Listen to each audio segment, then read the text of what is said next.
அவர்களே, நான் விடுத்த அழைப்பை ஏற்று வழக்கம்போல் ஓடோடி வந்து இந்த நிகழ்வை வெற்றிகரமாக நிகழ்த்தி கொண்டிருக்கிற என் உயிரின் உயிரான விடுதலை சிறுத்தைகளே, உங்கள் அனைவருக்கும் என்னுடைய பணிவார்ந்த வணக்கத்தை தெரிவித்துக் கொள்கிறேன். பெயர்கள் விடுபட்டிருந்தால் பொறுத்தருள வேண்டுகிறேன். ஒவ்வொருவரின் பெயரையும் தனித்தனியே விழித்திட ஆசை நேரமில்லை.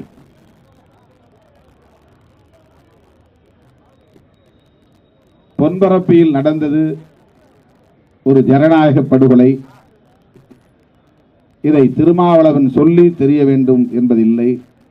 நாட்டு மக்கள் நன்கு அறிவார்கள்.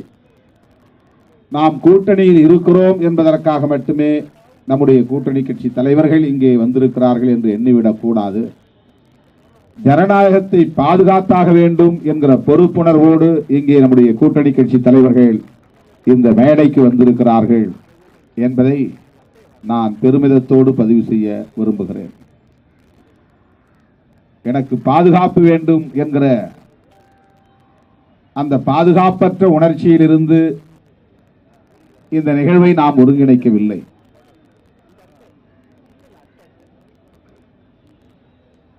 உயிரை துச்சமென மதித்து பொது வாழ்க்கையில் நாம் ஈடுபட்டுக் கொண்டிருக்கிறோம். எந்நேரத்திலும் பொது வாழ்க்கையில் இருப்பவர்களுக்கு உயிருக்கு ஆபத்து நேரலாம். அதிலும் ஜனநாயகத்திற்காக குரல் கொடுக்கக்கூடியவர்களுக்கு ஆபத்து எந்த வடிவத்திலும் வரலாம்.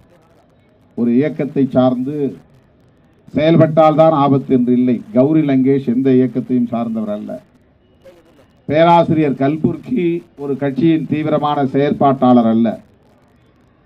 கோவிந்த் பன்சாரே, நரேந்திர தபோல்கர் அவர்களெல்லாம் ஜனநாயகத்தை காக்க வேண்டும் என்பதற்காக சிந்தித்தவர்கள், கட்சியை சார்ந்தவர்கள் அல்ல. ஆகவே ஜனநாயகத்திற்காக குரல் கொடுக்கக்கூடியவர்கள் யாராயிருந்தாலும் அவர்களின் உயிருக்கு ஆபத்து என்பது களத்திலே நாம் சந்தித்துக் கொண்டிருக்கிற அன்றாட நிகழ்வுகள். ஆகவே திருமாவளவனும் உயிருக்கு அஞ்சி களத்திலே நிற்பவன் அல்ல, உயிரை துச்சமாக மதித்துதான் களத்திலே நிற்கிறான். எனவே அதை பற்றி நமக்கு கிஞ்சித்தும் கவலை இல்லை. ஆனால் நமது கவலை ஜனநாயகத்திற்கு ஆபத்து என்பதுதான்.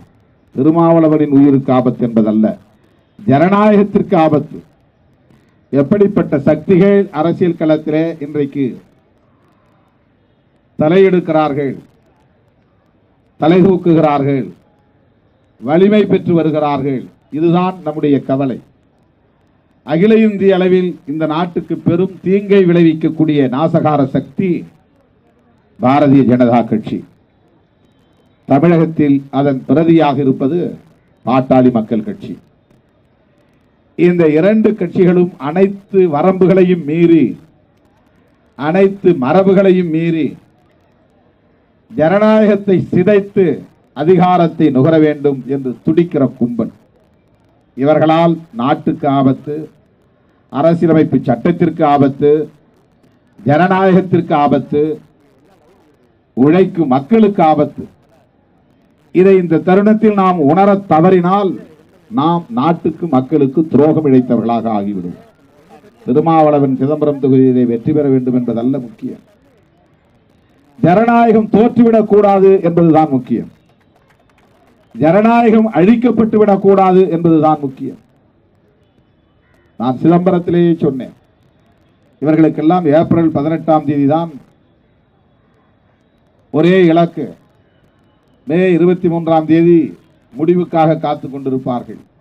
ஆனால் திருமாவளவன் ஏப்ரல் 19ஆம் தேதியிலிருந்து போராட்ட களத்திலே இருப்பார். 18 என்பது ஒரு 10 நாள் வேலை எமக்கு, அவ்வளவுதான்.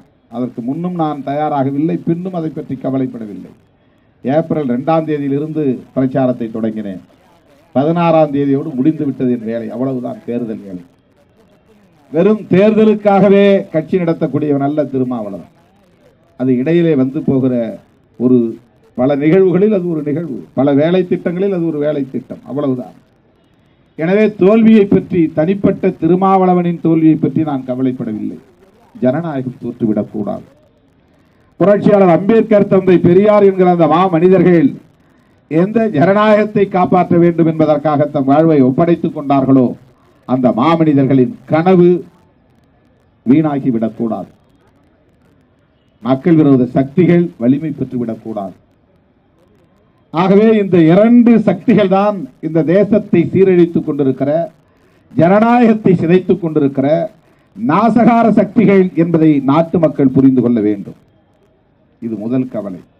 இரண்டாவது கவலை, பாரதிய ஜனதாவிடமிருந்து அப்பாவி இந்துக்களை காப்பாற்றியாக வேண்டும். பாட்டாளி மக்கள் கட்சியிடமிருந்து அப்பாவி வன்னியர் சமூகத்தை காப்பாற்றியாக வேண்டும். இது நான் ஏதோ இந்துக்களின் மீது திடீரென்று கரிசனம் காட்டுகிறேன் அல்லது வன்னியர்களின் மீது திடீரென்று கரிசனம் காட்டுகிறேன் என்று எண்ணிவிடக் கூடாது. உள்ளபடியே இந்த இரண்டு சக்திகளும், பாரதிய ஜனதா இந்துக்கள் பாதுகாவலர் என்பதை போன்ற ஒரு தோற்றத்தை ஏற்படுத்தி இந்துக்களை அழித்துக் கொண்டிருக்கிறார்கள், அவர்களுக்கு துன்பத்தை உருவாக்கி கொண்டிருக்கிறார்கள். இந்துக்களின் முதல் எதிரியே பாரதிய ஜனதா கட்சி தான். இந்து சமூகத்தின் முதல் எதிரி. வன்னியர் சமூகத்தின் ஒரே எதிரி பாமக தான். இதை அப்பாவி வன்னியர் சமூகமும் புரிந்து கொள்ள வேண்டும். இதை அகில இந்திய அளவில் அப்பாவி இந்துக்களும் புரிந்து கொள்ள வேண்டும். தேர்தல் பிரச்சாரத்தில் இதைத்தான் நான் முன்னிறுத்தி பேசினேன். மோடி வேண்டாம் என்பது எங்களின் நோக்கம். மீண்டும் மோடி வேண்டாம், அதற்கு நாங்கள் காரணங்களை எடுக்குகிறோம். ஆனால் ராமதாசோ அல்லது எடப்பாடியோ அந்த கூட்டணி கட்சியை சார்ந்தவர்களோ ஏன் மீண்டும் மோடி வேண்டும் என்பதற்கான காரணங்களை சொன்னார்களா? அதற்கான பட்டியலை அவர்கள் அடுக்கினார்களா? நரேந்திர மோடியால் இந்த நாட்டுக்கு என்ன பாதுகாப்பு அல்லது நரேந்திர மோடியால் இந்த நாடு எந்த அளவுக்கு வளர்ச்சி அடைந்திருக்கிறது, நரேந்திர மோடி மீண்டும் பிரதமராக வேண்டும், அதற்கான காரணங்களை முதலமைச்சர் மாண்புமிகு எடப்பாடி அவர்களால் சொல்ல முடிந்ததா? முடியாது. அவருடைய பிரச்சாரம் முழுக்க அண்ணன் தளபதி ஸ்டாலின் அவர்களை குறிவைத்து அவரை விமர்சிப்பதாகவே இருந்தது. அண்ணன் ஸ்டாலின் அவர்களா பிரதமர் வேட்பாளர்? மோடியா ஸ்டாலினா என்றா தேர்தல் நடந்தது? அவரால் மோடியை ஆதரித்து பேச முடியவில்லை. பொருந்தா கூட்டணி அல்லது அந்த கூட்டணியில் இடம்பெற்ற எந்த தலைவராவது மோடியை ஆதரித்து வலுவாக பேச முடிந்ததா? அல்லது ராகுல் காந்தி அவர்களை எதிர்த்து விமர்சிக்க முடிந்ததா? ஆகவே அவர்களின் புத்தி குறுகிய புத்தியாக இருந்ததால் திருமாவளவனை எதிர்த்தும் அண்ணன் ஸ்டாலின் அவர்களை எதிர்த்தும் தான் பேச முடிந்ததை தவிர நரேந்திர மோடியின் சாதனைகளையோ அல்லது அவருடைய ஆற்றலையோ பராக்கிரமத்தையோ அவர்களால் பேச முடியவில்லை. இதுதான் தேர்தல் களத்தில் நாம் சந்தித்தது. நாங்கள் சொன்னோம், இவர் இந்துக்களின் பாதுகாவலர் தான் என்றால், நரேந்திர மோடி இந்துக்களின் பாதுகாவலர் தான் என்றால் 500 ரூபாய் நோட்டு செல்லாது, 1000 ரூபாய் நோட்டு செல்லாது என்று அறிவித்த போது இந்துக்களின் கைகளில் இருக்கிற 500ம் 1000ம் செல்லும் என்று அறிவித்தார். அதனால் இந்துக்கள் பாதிக்கப்படவில்லையா? வணிகர்களாக இருந்த இந்துக்கள், தொழிலாளர்களாக இருக்கிற இந்துக்கள், விவசாயிகளாக இருக்கிற இந்துக்கள் நரேந்திர மோடியின் தவறான பொருளாதார கொள்கையால் பாதிக்கப்பட்டார்களா இல்லையா? சில்லறை வணிகம் பாதிக்கப்பட்டதா இல்லையா? இந்துக்களின் சில்லறை வணிகம் பாதிக்கப்பட்டதா இல்லையா? முஸ்லிம்களும் கிறிஸ்தவர்களும் வைத்திருக்கிற 500ம் 1000ம் மட்டும்தான் செல்லாது என்று அறிவித்தார். முஸ்லிம்களும் கிறிஸ்தவர்களும் நடத்துகிற சில்லறை வணிகம் மட்டும்தான் பாதிக்கப்படும் என்று அறிவித்தார். இந்துக்கள் சிந்தித்து பார்க்க வேண்டும். ராமரின் பெயரால் அல்லது அயோத்தியின் பெயரால் அல்லது இந்துக்களின் பெயரால் இந்துக்களுக்கு மிகப்பெரிய துன்பத்தை இழைப்பதே பாரதிய ஜனதா கட்சி தான். அந்த வரிசையிலே இன்றைக்கு சங் பரிவார் கும்பலின் வரிசையிலே மேலும் ஒரு அமைப்பு இணைந்து கொண்டது. அதுதான் பாமக. ஆர்எஸ்எஸ், விஸ்வ இந்து பரிஷத், பஜ்ரங் தள், இந்து முன்னணி, பாமக. ஆகவே சங் பரிவார் அமைப்புகளின் வரிசையிலே இன்றைக்கு பாமக இணைந்து கொண்டது. அதனுடைய ஆன்மா என்பதே சங் பரிவார் அமைப்புகளின் அடிப்படை நோக்கத்தை கொண்டிருக்கிறது. அவர்களுக்கு சமூக நீதியின் பெயரிலோ அல்லது சமத்துவத்தின் பெயரிலோ நம்பிக்கை கிடையாது. பொன்பரப்பிலே நடந்தது என்ன? அவர்கள் என்ன தோற்றத்தை உருவாக்க பார்க்கிறார்கள் என்றால், நான் ஒரு குறிப்பிட்ட சாதிக்கு சமூகத்திற்கு எதிரி என்பதை போல ஒரு தோற்றத்தை உருவாக்க பார்க்கிறார்கள். ராகுல் காந்தி அவர்களும் தளபதி ஸ்டாலின் அவர்களும் இந்துக்களின் எதிரி, திருமாவளவனும் இந்துக்களின் எதிரி. இது பாஜகவுடைய பிரச்சாரம். திடீரென்று இவர்கள் வேஷம் போடுகிறார்கள், இந்து கோவில்களுக்குள்ளே போகிறார்கள். திமுகவிலே பெரும்பான்மை யார்? இந்துக்கள் தானே. இந்துக்களின் எதிரியாக இருந்தால் திமுகவிலே இந்துக்கள் எப்படி இருக்க முடியும்? கம்யூனிஸ்ட் கட்சிகளிலே பெரும்பான்மையாக இருப்பவர்கள் யார்? இந்துக்கள் தானே. மதிமுகவிலே பெரும்பான்மையாக இருப்பவர்கள் யார்? இந்துக்கள் தானே. விடுதலை சிறுத்தைகள் கட்சியிலே பெரும்பான்மையாக இருப்பவர்கள் யார்? இந்துக்கள் தானே. பெரும்பான்மை சமூகத்தில் இருந்து தானே பெரும்பான்மை மக்கள் இருக்க முடியும். எப்படி இந்துக்களுக்கு எதிராக நாங்கள் அரசியல் செய்து கொண்டு இந்துக்களை எதிரியாக பார்த்து கொண்டு அரசியல் களத்திலே நிற்க முடியும்? அதுவே ஒரு முரண்பாடான வாதம். அவர்கள் அதில் வெற்றி பெற முடியவில்லை. ஆகவே திருமாவளவன் சாதி இந்துக்களுக்கு எதிரி, எல்லா சமூகத்திற்கும் எதிரி, குறிப்பாக வன்னியர் சமூகத்துக்கு எதிரி என்று அவர்கள் இன்றைக்கு நேற்றைக்கு அல்ல, இந்த பிரச்சாரத்தை இன்றைக்கு நேற்றைக்கு அவர்கள் கொண்டு வரவில்லை. 1999 மூப்பனார் அவர்களின் தலைமையில் நான் முதலாக தேர்தல் களத்திலே இறக்கிவிடப்பட்டேன். 1999 அன்றைக்கு சிதம்பரம் தொகுதி முழுவதும் வன்முறை. அன்றைக்கு என்ன காரணத்தை சொன்னார்கள்? ஒரு காரணமும் இல்லை. திருமாவளவன் மூப்பனார் தலைமையிலான கூட்டணியில் கைகோர்த்து தேர்தல் களத்தில் இறங்கிய போது எனக்கு கண்ணை கட்டி காட்டிவிட்டது போல் இருந்தது. எனக்கு தேர்தல் புதிது, தேர்தல் களம் புதிது, வாக்கு சேகரிக்கிற முறை புதிது, எதுவுமே எனக்கு தெரியாது. அன்றைக்கு மூப்பனார் அவர்களின் தலைமையிலான தமிழ் மாநில காங்கிரஸ் கட்சியினுடைய தொண்டர்கள் தான் எனக்காக பிரச்சாரம் செய்தார்கள், தேர்தல் வேலை செய்தார்கள். ஆனால் அந்த தொகுதியை சார்ந்த மக்கள் வரலாறு காணாத வகையிலே எழுச்சி கொண்டார்கள், அணிதிரண்டார்கள். அன்றைக்கு சைக்கிள் சின்னத்திலே வாக்களித்தார்கள்.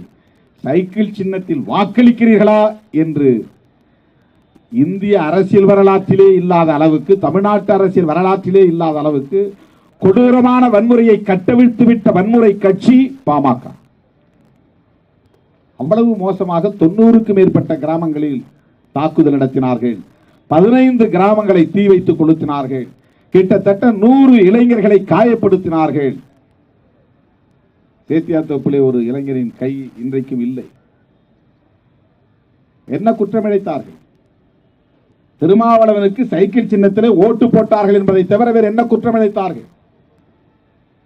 வரலாறு மறைந்து போகுமா, மறந்து போகுமா? தேர்தல் அரசியலுக்கே நான் புதிது. மூப்பனார் அவர்கள் தான் என்னை கட்டாயப்படுத்தி ஒரு வேட்பாளராக்குகிறார். அரசு ஊழியராக இருந்த என்னை பதவியை ராஜினாமா செய்ய வைத்தார். தேர்தல் அரசியலை வேண்டாம் என்று 10 ஆண்டு காலம் பணியாற்றியவன் நான். தேர்தல் அரசியலே கூடாது என்று அந்த பக்கமே நான் தலை வைத்து படுக்காமல் 10 ஆண்டு காலம் இந்த மக்களுக்கு பணியாற்றியவன் நான். ஆனால் தேர்தல் அரசியலில் ஈடுபடுவதன் மூலம் தான் புரட்சியாளர் அம்பேத்கர், தந்தை பெரியார் போன்ற மாமனிதர்களின் கனவை நனவாக்க முடியும். உங்கள் குரல் மக்கள் மன்றத்திலே ஒலித்தால் போதாது, நாடாளுமன்றத்தில் ஒலிக்க.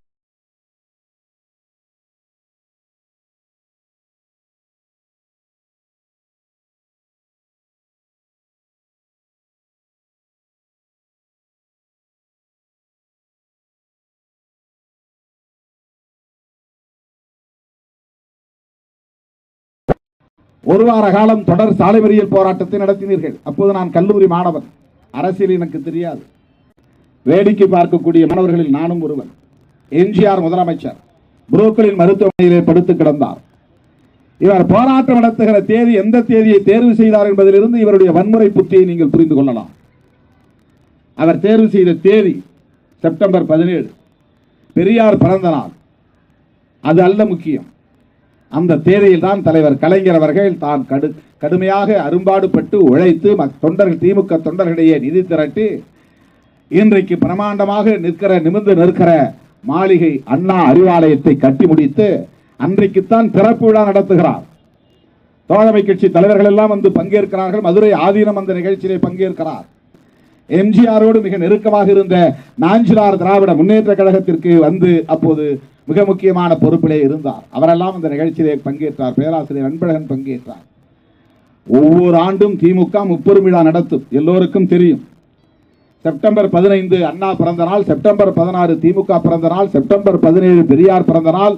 இது அண்ணா மறைவுக்கு பிறகு தலைவர் கலைஞர் அவர்கள் ஒவ்வொரு ஆண்டும் வழக்கமாக முப்பெரும் விழா நடத்துவதுண்டு. தமிழ்நாடு முழுவதும் திமுக உடன்பிறப்புகள் எல்லாம் சென்னைக்கு வந்து நிகழ்ச்சியை பங்கேற்று திரும்பி செல்வார்கள். அண்ணா அறிவாலய திறப்பு விழா, அது அவருடைய கனவு. எம்ஜிஆர் அவர்கள் திமுக மைனாரிட்டி ஆகிவிட்டது, உங்களுக்கு போதிய வலிமை இல்லை என்று ராஜாஜி மண்டபத்திலே இருந்த திமுக கட்சி அலுவலகத்தை கட்டாயப்படுத்தி அப்புறப்படுத்துகிறார். எம்ஜிஆர் முதலமைச்சராக இருந்தபோது அந்த ராஜாஜி ஹால் என்கிற அந்த வளாகத்திற்குள்ளே, ஓமந்தூரார் வளாகத்திற்குள்ளே ஒவ்வொரு சட்டமன்ற கட்சிக்கும் அலுவலகம் உண்டு. திமுகவுடைய எண்ணிக்கை குறைந்து விட்டது, எனவே இங்கே அலுவலகம் வைத்துக் கொள்ள உங்களுக்கு தகுதி இல்லை என்று எம்ஜிஆர் ஒரு ஆணை பிறப்பித்து கலைஞரையும் நாஞ்சிலாரையும் பேராசிரியரையும் கட்டாயப்படுத்தி கையை பிடித்து குண்டுகட்டாக தூக்கி கொண்டு வந்து வெளியே வீசுகிறார்கள். திமுகவுக்கு இங்கே அலுவலகம் இல்லை என்று. அந்த ஆவேசத்தில் வெளியே வந்தவர் தொண்டர்களுக்கு உடன்பரப்புகளுக்கு மடல் எழுதி நிதி திரட்டி காலியாக கிடந்த இடத்திலே அறிவாலயத்தை கட்டி முடித்து ஒரு மாபெரும் திறப்பு விழாவை நடத்துகிறார். அந்த விழாவில் தென் மாவட்டங்களை சார்ந்த தென்னார்காடு வடார்காடு மாவட்டங்களை சார்ந்தவர்கள் எல்லாம் வந்து பங்கேற்று திரும்பி செல்லுகிற அந்த நாளை தேர்வு செய்தவர் தான் பாட்டாளி மக்கள் கட்சி அன்றைய வன்னியர் சங்க தலைவர் ராமதாஸ். 18ஆம் தேதியை தேர்வு செய்திருக்கலாம், 19ஆம் தேதியை தேர்வு செய்திருக்கலாம்.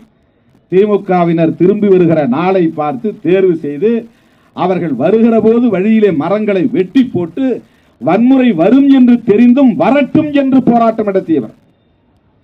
நான் கேட்கிறேன், அந்த போராட்டம் அரசுக்கு எதிரான போராட்டமா அல்லது திமுகவுக்கு எதிரான போராட்டமா? ஆட்சியிலே இருந்தது அதிமுக, திமுக கூட அல்ல. ஆகவே திமுகவினர் திரும்பி போகிற போது மரத்தை வெட்டி போட்டால் அவர்களுக்கும் நமக்குமான யுத்தமாக மாறும், அது மக்கள் போராட்டமாக மாறும், அதனால் வன்னியர் சமூகம் பாதிக்கப்படும் என்பதை கூட சிந்திக்க முடியாதவரா? வன்முறை வரட்டும் என்றுதான் திமுகவினரோடு மோத வேண்டும் என்பதுதான். ஏனென்றால் வட மாவட்டங்களில் வன்னியர் முழுக்க எந்த கட்சியில் இருக்கிறார்கள் என்றால் திமுகவிலே இருக்கிறார்கள். திமுகவில் இருக்கிற வன்னியர்களை எல்லாம் வெளியே கொண்டு வர வேண்டும் என்பது அவருடைய நோக்கம். அதற்காக வன்னியர்களாக இருக்கிற திமுகவினர் நம்முடைய சமுதாயத்திற்காக போராடுகிறவர் இவர் என்று அடையாளம் கண்டுகொள்ள வேண்டும் என்பதையெல்லாம் கணக்கு போட்டு பார்த்துதான் முப்பெரும் விழா நடக்கிற நாளை பார்த்து தேர்வு செய்தார் ராமதாஸ். அவர் எதிர்பார்த்த மாதிரியே மரங்களை வெட்டி போட்டு திமுகவினருக்கும் அன்றைய ராமதாஸ் தலைமையிலான சங்கத்தை சார்ந்தவர்களுக்கும் இடையிலே யுத்தம் மூண்டது. அது எங்கே போய் முடிந்தது என்றால் அப்பாவி மக்களான தலித் மக்களின் குடிசைகளை கொளுத்துவதிலே போய் முடிந்தது. தன்னுடைய சமூகத்திற்காக இடஒதுக்கீடு கேட்டு போராடுவது தவறில்லை. நம்முடைய தந்தை பேராயர் எஸ்ரா அவர்கள் இங்கே சொன்னார், ஓபிசி என்கிற அனைத்து பிற்படுத்தப்பட்ட பிரிவினருக்கும் இடஒதுக்கீடு கிடைத்தது என்றால் அது புரட்சியாளர் அம்பேத்கர் அவர்களால் தான். இன்றைக்கு வன்னியர்களுக்கு இடஒதுக்கீடு கிடைத்தது என்றால் அது ராமதாஸ் அவர்கள் நடத்திய போராட்டத்தால் மட்டுமல்ல. ஓபிசிக்கு இடஒதுக்கீடு உண்டு என்பதை உறுதிப்படுத்தியது அரசியலமைப்பு சட்டம். ஷெட்யூல் காஸ்ட் என்பதும் பிசி தான் அக்கார்டிங் டு கான்ஸ்டிடியூஷன். அதை ஷெட்யூல் பண்றாங்க. பிசி எஃப்சி கான்ஸ்டிடியூஷன்ல ரெண்டே பிரிவு தான், ஃபார்வர்ட் கம்யூனிட்டி, பேக்வர்ட் கம்யூனிட்டி. அரசியலமைப்பு சட்டத்தின் பார்வையின்படி பேக்வர்ட் என்றால் சோசியலி, எஜுகேஷனலி, எக்கனாமிக்கலி பேக்வர்ட், அது எல்லோரையும் குறிக்கும். அதிலே பட்டியல்படுத்தப்பட்டவர்கள் ஷெட்யூல் காஸ்ட், ஷெட்யூல் ட்ரைப்ஸ் என்று அழைக்கப்படுகிறார்கள். ஷெட்யூல்டு ஓபிசி என்றுதான், ஷெட்யூல்டு பிசி என்றுதான் அதுக்கு பொருள். ஷெட்யூல்டு ட்ரைப்ஸ் என்றால் அவர்களும் பிற்படுத்தப்பட்டவர்கள் என்றுதான் பொருள். ஷெட்யூல்டு என்பது ஒரு கம்யூனிட்டி கிடையாது. பேக்வர்ட் என்பதுதான் கம்யூனிட்டி, ஃபார்வர்ட் என்பதுதான் கம்யூனிட்டி. அதனால் தான் இவர்களை scheduled, schedule cost, schedule tribes என்று அழைப்பதனால் தான் மற்ற அனைவரையும் ஓபிசி என்று அழைக்கப்படுகிறது. Other backward classes. Other backward classes என்றால் வேறு யார் backward classes? Schedule cost backward classes, schedule tribes backward classes, மற்றவர்கள் அதர் பேக்வர்ட் கிளாஸஸ். இதுதான் கான்ஸ்டிடியூஷனல் வியூ. ஆகவே தாழ்த்தப்பட்டவர்களுக்கு மட்டும் இடஒதுக்கீடு அல்ல, இதர பிற்படுத்தப்பட்டவர்களுக்கும் இடஒதுக்கீடு பெற முடியும் என்பதற்கான ஒரு வாய்ப்பை ஏற்படுத்தி தந்தவர் புரட்சியாளர் அம்பேத்கர் அவர்கள். அந்த வாய்ப்பு இருந்ததால் தான் பிற்படுத்தப்பட்டவர்களுக்கான இடஒதுக்கீட்டில் எம்பிசி என்கிற ஒரு பிரிவை உருவாக்க முடிந்தது. உள்ளபடியே வன்னிய சமூகத்தை சார்ந்த நண்பர்களுக்கு நான் தெரிவித்துக் கொள்கிறேன், வாழ்நாள் முழுவதும் நீங்கள் நன்றி சொல்ல வேண்டுமானால் 3 பேருக்கு சொல்ல வேண்டும். 1 புரட்சியாளர் அம்பேத்கர், 2 தந்தை பெரியார், 3 தலைவர் கலைஞர். அரசியலமைப்பு சட்டப்படி பின்தங்கியவர்களுக்கு இடஒதுக்கீடு வழங்கப்பட வேண்டும் என்பதை அரசியலமைப்பு சட்டத்தின்படி உறுதிப்படுத்தியவர் புரட்சியாளர் அம்பேத்கர். பார்வர்ட் காஸ்ட் என்கிற பெயரால் பிராமணர்கள் எல்லா தளத்திலும் ஆதிக்கம் செலுத்திக் கொண்டிருப்பதால் பிற்படுத்தப்பட்ட வகுப்பினர் எல்லா தளங்களிலும் பாதிக்கப்பட்டிருக்கிறார்கள். கல்வி, பொருளாதாரம், அரசியல் அதிகாரம் அனைத்திலும் பிற்படுத்தப்பட்டவர்கள் பாதிக்கப்பட்டிருக்கிறார்கள். எனவே அவர்களுக்கு இடஒதுக்கீடு வேண்டும் என்கிற போராட்டத்தை முதலில் இந்திய மண்ணில் தொடங்கிய பெருமை தந்தை பெரியாரை சாரும். தந்தை பெரியாரை சாரும். அவருக்கு 2வதாக நீங்கள் நன்றி சொல்ல வேண்டும். 3வதாக இந்திய மாநிலங்களிலேயே எந்த மாநிலத்திலும் இல்லாத ஒன்று ஓபிசி தான். தமிழ்நாட்டை தவிர மற்ற எந்த மாநிலத்தை எடுத்துக்கொண்டாலும் forward community, other backward community, இடையில ஷெட்யூல் காஸ்ட், ஷெட்யூல் ட்ரைப்ஸ். இதுதான் இந்தியா முழுவதும் எல்லா மாநிலங்களிலும் இருக்கிற லேயர். இடஒதுக்கீட்டுக்கான முறை, சமூகத்தை அடையாளம் காணுவதற்கான ஆட்சி நிர்வாகத்தில் கையாளுகிற முறை. ஆனால் தமிழ்நாட்டில் தான் முதல் முறையாக 13 ஆண்டுகளுக்கு பிறகு ஆட்சிக்கு வந்த தலைவர் கலைஞர் எம்பிசி என்கிற ஒரு பிரிவை உருவாக்குகிறார். Most backward.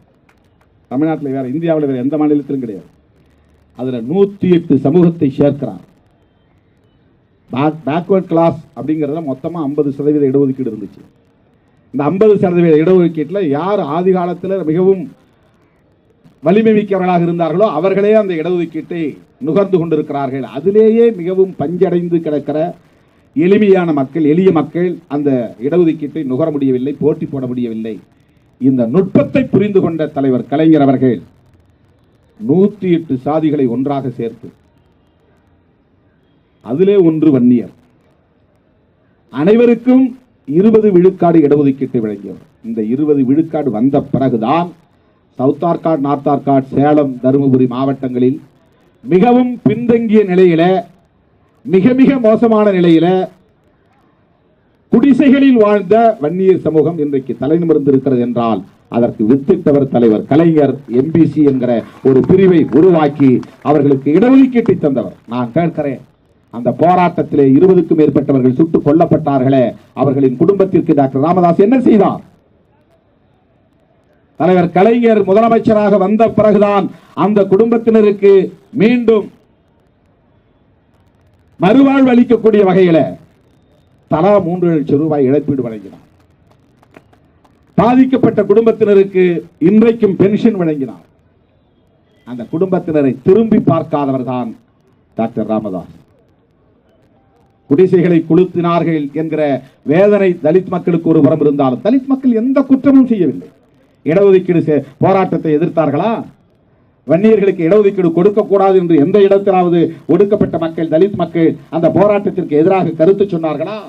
இந்தியாவிலேயே மண்டல் கமிஷன் பரிந்துரையை ஆதரித்தவர்கள் தலித் இயக்க தலைவர்கள் தான். கான்ஷிராம் ஆதரித்தார், ராமதாஸ் பாஸ்வான் ஆதரித்தார், பிரகாஷ் அம்பேத்கர் ஆதரித்தார், தமிழ்நாட்டில் திருமாவளவன் ஆதரித்தார். மண்டல் கமிஷன் பரிந்துரையை நடைமுறைப்படுத்த வேண்டும் என்று, இந்த மண்டல் கமிஷன் பரிந்துரையை நடைமுறைப்படுத்த கூடாது என்று போராட்டம் நடத்தி மிகப்பெரிய வன்முறை வெறியாட்டத்தை கட்டவிழ்த்து விட்ட RSS கும்பலோடு சேர்ந்து கொண்டு கூத்தாடுகிறார் ராமதாஸ். பிற்படுத்தப்பட்டவர்களின் பாதுகாவலரா? அத்வானி தலைமையில் நடந்த ரத யாத்திரை எதற்காக நடத்தப்பட்டது? அது பாபர் மசூதியை இடிக்கக்கூடிய நிகழ்வாக போய் முடிந்தது, அது வேறு. ஆனால் அத்வானியின் தலைமையில் நடந்த ரத யாத்திரை அது ரத்த யாத்திரையாக மாறியது. அது எதற்காக? மண்டல் கமிஷன் பரிந்துரையை VP சிங் அவர்கள் நடைமுறைப்படுத்தினார் என்பதற்காக. மண்டல் கமிஷன் பரிந்துரையை நடைமுறைப்படுத்தியது தவறு என்று வடமாநிலங்களிலே வன்முறை வெறியாட்டத்தை கட்டவிழ்த்து விட்ட கும்பல் தான் பாரதிய ஜனதா கும்பல், RSS கும்பல். வன்னியர்களுக்கு இடஒதுக்கீடு கொடுக்க கூடாது, மிகவும் பிற்படுத்தப்பட்டவர்களுக்கு இடஒதுக்கீடு கொடுக்க கூடாது, பிற்படுத்தப்பட்டவர்களுக்கு இடஒதுக்கீடு கொடுக்க கூடாது, இதர பிற்படுத்தப்பட்டவர்களுக்கு இடஒதுக்கீடு கொடுக்க கூடாது என்று போராடியது யார்? வன்முறை வெறியாட்டத்தில் ஈடுபட்டது யார்? திருமாவளவனா? விடுதலை சிறுத்தைகள் கட்சியா? அல்லது அன்றைக்கு பகுஜன் சமாஜ் கட்சியின் தலைவராக அகில இந்திய அளவிலே ஆளுமை செலுத்திய கான்ஷிராம் அவர்களா? ராம்விலாஸ் பாஸ்வான் அன்றைக்கு விபி சிங் பக்கத்திலே இருந்து கொண்டு அதை நடைமுறைப்படுத்த வேண்டும் என்று உற்ற துணையாக நின்று போராடிய தலித் தலைவர் அவர். மராட்டிய மாநிலத்தை சார்ந்த ராம்தாஸ் அத்வாலே, பிரகாஷ் அம்பேத்கர், கர்நாடகாவிலே ஆந்திராவிலே இருக்கிற தலித் தலைவர்கள், இந்திய அளவிலே எந்த ஒரு அம்பேத்கர் இயக்க தலைவர்களாவது மண்டல் கமிஷன் பரிந்துரைக்கு எதிராக பேசியதுண்டா? ஒரு சான்று காட்ட முடியுமா? சிறுபான்மை சமூகத்தை சார்ந்த தலைவர்கள் யாராவது பேசியது உண்டா? இதர பிற்படுத்தப்பட்டவர்களுக்கு இடஒதுக்கீடு கொடுக்க கூடாது என்று வன்முறை வெறியாட்டம் நடத்திய கும்பலோடு சேர்ந்து கொண்டு கூத்தடிக்கிற ராமதாஸ் அவர்களே, நீங்கள் உண்மையிலேயே பிற்படுத்தப்பட்ட மக்களுக்கு பாதுகாவலரா? வன்னிய சமூகத்திற்கு பாதுகாவலரா? கொள்கை ரீதியாக எவ்வளவு பெரிய பச்சை அயோக்கியத்தனம் இது! சமூக நீதியை குழி தோண்டி புதைக்க வேண்டும் என்பதற்காக பொருளாதார அளவுகோலின் அடிப்படையிலே இடஒதுக்கீடு கொண்டு வந்திருக்கிற நரேந்திர மோடியோடு கைகோர்க்க எப்படி உங்களுக்கு துணிச்சல் வந்தது? பொருளாதார அடிப்படையில் இடஒதுக்கீடு கொண்டு வருவது என்பது சமூக நீதிக்கு எதிரானது இல்லையா? வெறும் பதவிக்காக, பவிசுக்காக, வெறும் பொருளாதாரத்திற்காக, பணத்துக்காக சொந்த சமூகத்தை காட்டிக் கொடுக்கக்கூடிய துரோகத்தை செய்திருக்கிற கும்பல் நீங்கள். திருமாவளவர் இல்லை, நான் வன்னிய சமூகத்திற்கு எதிரி அல்ல, எந்த சமூகத்திற்கு நான் எதிரி அல்ல. எத்தனையோ மேடைகளில் காடுவெட்டி குரு அவர்கள் இன்றைக்கு இறந்து விட்டார், பாவம், அவர் இல்லை. நான் மதிக்கிற ஒரு சகோதரர் தான். அவருடைய வெற்றிக்காக நான் தென் மாவட்டத்தில் இருந்து விரைந்தோடி வந்து ஜெயங்கொண்டம் 2011 மாபெரும் பொதுக்கூட்டத்தில் பேசியவன். என்னை எத்தனையோ மேடைகளில் அவன் இவன் என்று பேசியவர் தான். நான் ஒரு நாளும் அவன் இவன் என்று பேசியதில்லை. அதைவிட மிக மோசமாக இவர் மேடையில் அமர்ந்து கொண்டு என்னை பேச வைத்தவர். திருமணம் செய்யாதவன் எல்லாம் ஆண்மை இல்லாதவன் ஆகிவிடுவானா? எத்தனை மேடைகளில் எப்படி பேசியிருக்கிறார் அவர்? எந்த ஜனநாயக சக்தி அதை தட்டி கேட்டது? யார் அதை கண்டித்திருக்கிறார்கள்? மேடையில் எத்தனை மேடை, ஒன்றுக்கு மேற்பட்ட முறை. அதை பற்றி நான் கவலைப்படவில்லை. தனிப்பட்ட முறையிலே என்னை விமர்சிப்பதை பற்றி சில பொறுக்கிகளையும் துரோகிகளையும் கூட வைத்துக் கொண்டு, தலித் சமூகத்திலேயே பொறுக்கி தின்கிற பொறுக்கிகளை கூட வைத்துக் கொண்டு அவர்கள் விமர்சனம் செய்கிறார்கள். சங்கராச்சாரியின் காலடியில் விழுந்து கிடக்கிற கும்பல். எத்தனையோ தலித்துகள் போய் அந்த காலடியில் விழுந்து கிடக்கிறான். திருமாவளவன் ஒரு காலத்திலும் பதவிக்காக, பரிசுக்காக நத்தி பிழைக்கிறவன் அல்ல, நத்தி பிழைக்கிறவன் அல்ல. பதவி பரிசுதான் முக்கியம் என்றால் ஆளுங்கட்சியின் பின்னால் போவது எவ்வளவு நேரம்? அந்த முடிவு உங்களை மாதிரி முடிவெடுக்க எனக்கு எவ்வளவு நேரம் ஆகும்? அந்த புத்தி எனக்கு கிடையாது. என்னை கூட்டணியில் சேர்த்தாலும் சேர்க்காவிட்டாலும் மானத்தோடு வாழ்ந்து சாகக்கூடியவன் திருமாவளவன். மானத்தோடு சிந்துகிற ஒவ்வொரு சொட்டு ரத்தமும் மானத்தை பிரதிபலிக்கும். உயிரை பற்றி கவலைப்படக்கூடியவன் அல்ல. என்னை போய் ஒட்டுமொத்தமாக வன்னிய சமூகத்திற்கே எதிரி என்று காட்ட முயற்சிக்கிறார்கள். வன்னிய சமூகத்தின் எதிரி என்று நீ எவ்வளவு படாதபாடு முயற்சித்தாலும் அதை ஒரு காலம் உங்களால் உறுதிப்படுத்த முடியாது, செய்ய முடியாது. ஏனென்றால் நான் அடிப்படையில் எந்த சமூகத்தை வெறுப்பவன் அல்ல, எந்த சமூகத்தை வெறுப்பவன் அல்ல. சொந்த சாதி பெண்களையே இழிவு செய்யக்கூடிய வகையில் பேசுகிறது. எங்க சாதி பொங்கல் எல்லாம் ஜீன்ஸ் பேண்ட் போட்டிருக்க பார்த்தா பின்னாலே போயிடுறாங்க. நீங்களே உங்களுக்கே வெட்கம் இல்லை? ஜீன்ஸ் பேண்ட் பார்த்த உடனே ஒரு பொண்ணு பின்னால போயிடுவாளா? கருப்பு கண்ணாடி பாட்டு கூலிங் கிளாஸை பார்த்தா பொண்ணுங்க பின்னாலே போயிடுவாங்களா? இது சொந்த சமூகத்தை சார்ந்த பெண்களை இழிவுபடுத்தக்கூடிய செயல் இல்லையா? நானா சொன்னேன்? வேறு எந்த கட்சி தலைவராக அப்படி பேசியது உண்டா? நாடே ஈழத்தமிழர்களுக்காக போராடி கொண்டிருக்கிற போது ராமதாசுக்கு காதல் பிரச்சனை தான் பெரிய பிரச்சனை. தருமபுரியிலே ஒரு வன்முறையை நடத்துவதற்காக திட்டமிட்ட வன்முறை. டாக்டர் ராமதாஸ் செய்த அத்தனை குற்றங்களும் ஆர்கனைஸ்ட் கிரைம், எல்லாம் திட்டமிட்டு, வெறும் சடன் ப்ரொவோகேஷன் நடக்கிறது இல்லை. ஒரு கும்பல் கூடுற இடத்துல திடீர்னு கோபத்தில் ஒரு பஸ்ஸை கல்லால் அடிச்சிடறாங்க அல்லது தீ வச்சிடறாங்க. அது சடன் ப்ரொவோகேஷன் நடக்கிறது. திடீர் என்ற ஆத்திரத்தில் கும்பலில் யாரோ ஒருத்தன் பேசுறதுனால நடக்கக்கூடிய பஸ்ட் ஆகிறது, வெடிக்கிறது. அது தவிர்க்க முடியாது, கும்பலில் வன்முறை வெடிப்பது என்று.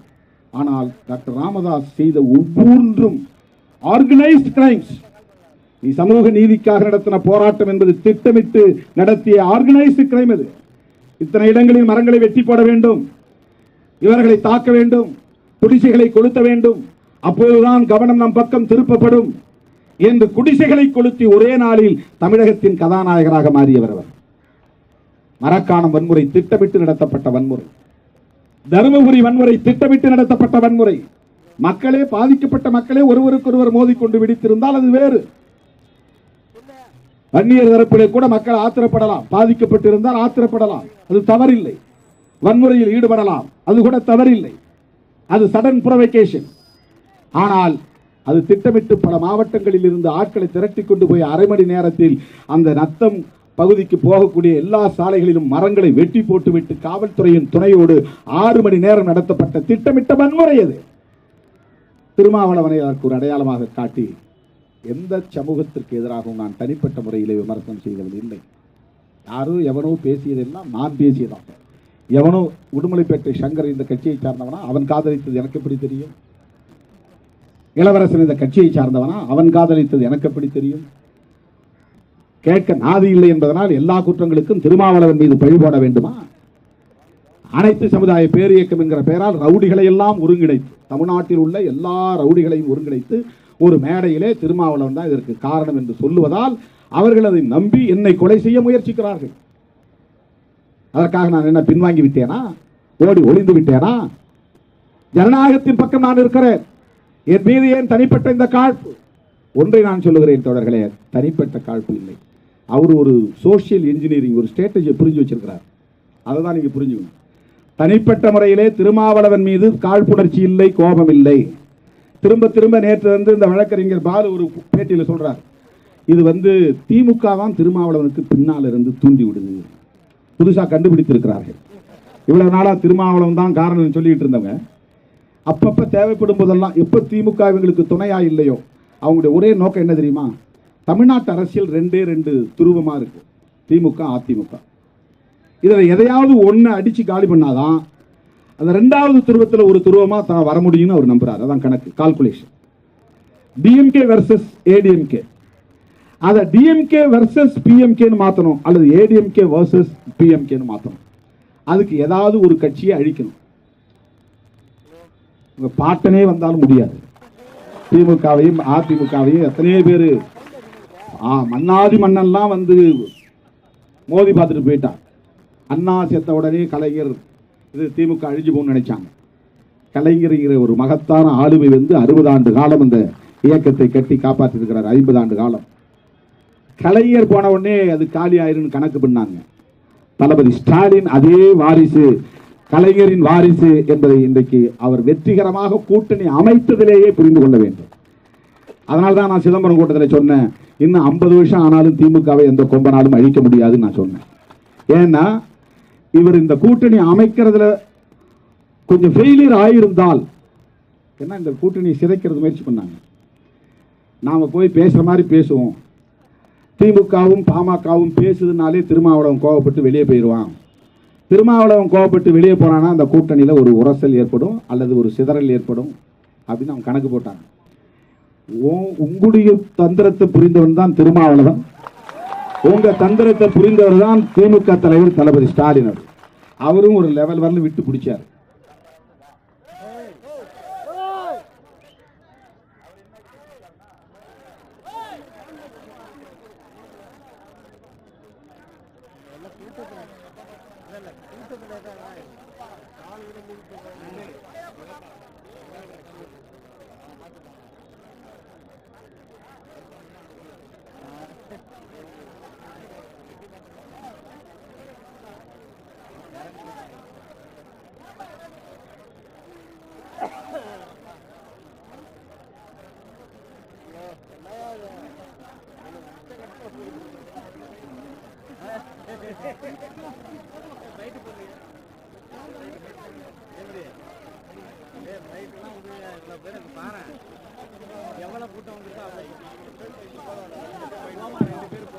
அண்ணன் தளபதி அவர்களும் ஒரு கட்டம் வரையில விட்டு பிடிச்சார். என்ன விட்டு பிடிச்சார்னா, ஏலம் கேட்கும்போது சில பேர் எடுக்க விட மாட்டான், ஆனா ஏலத்தை ஏற்றி விடுவோங்கிறதுக்காக கேட்பான்.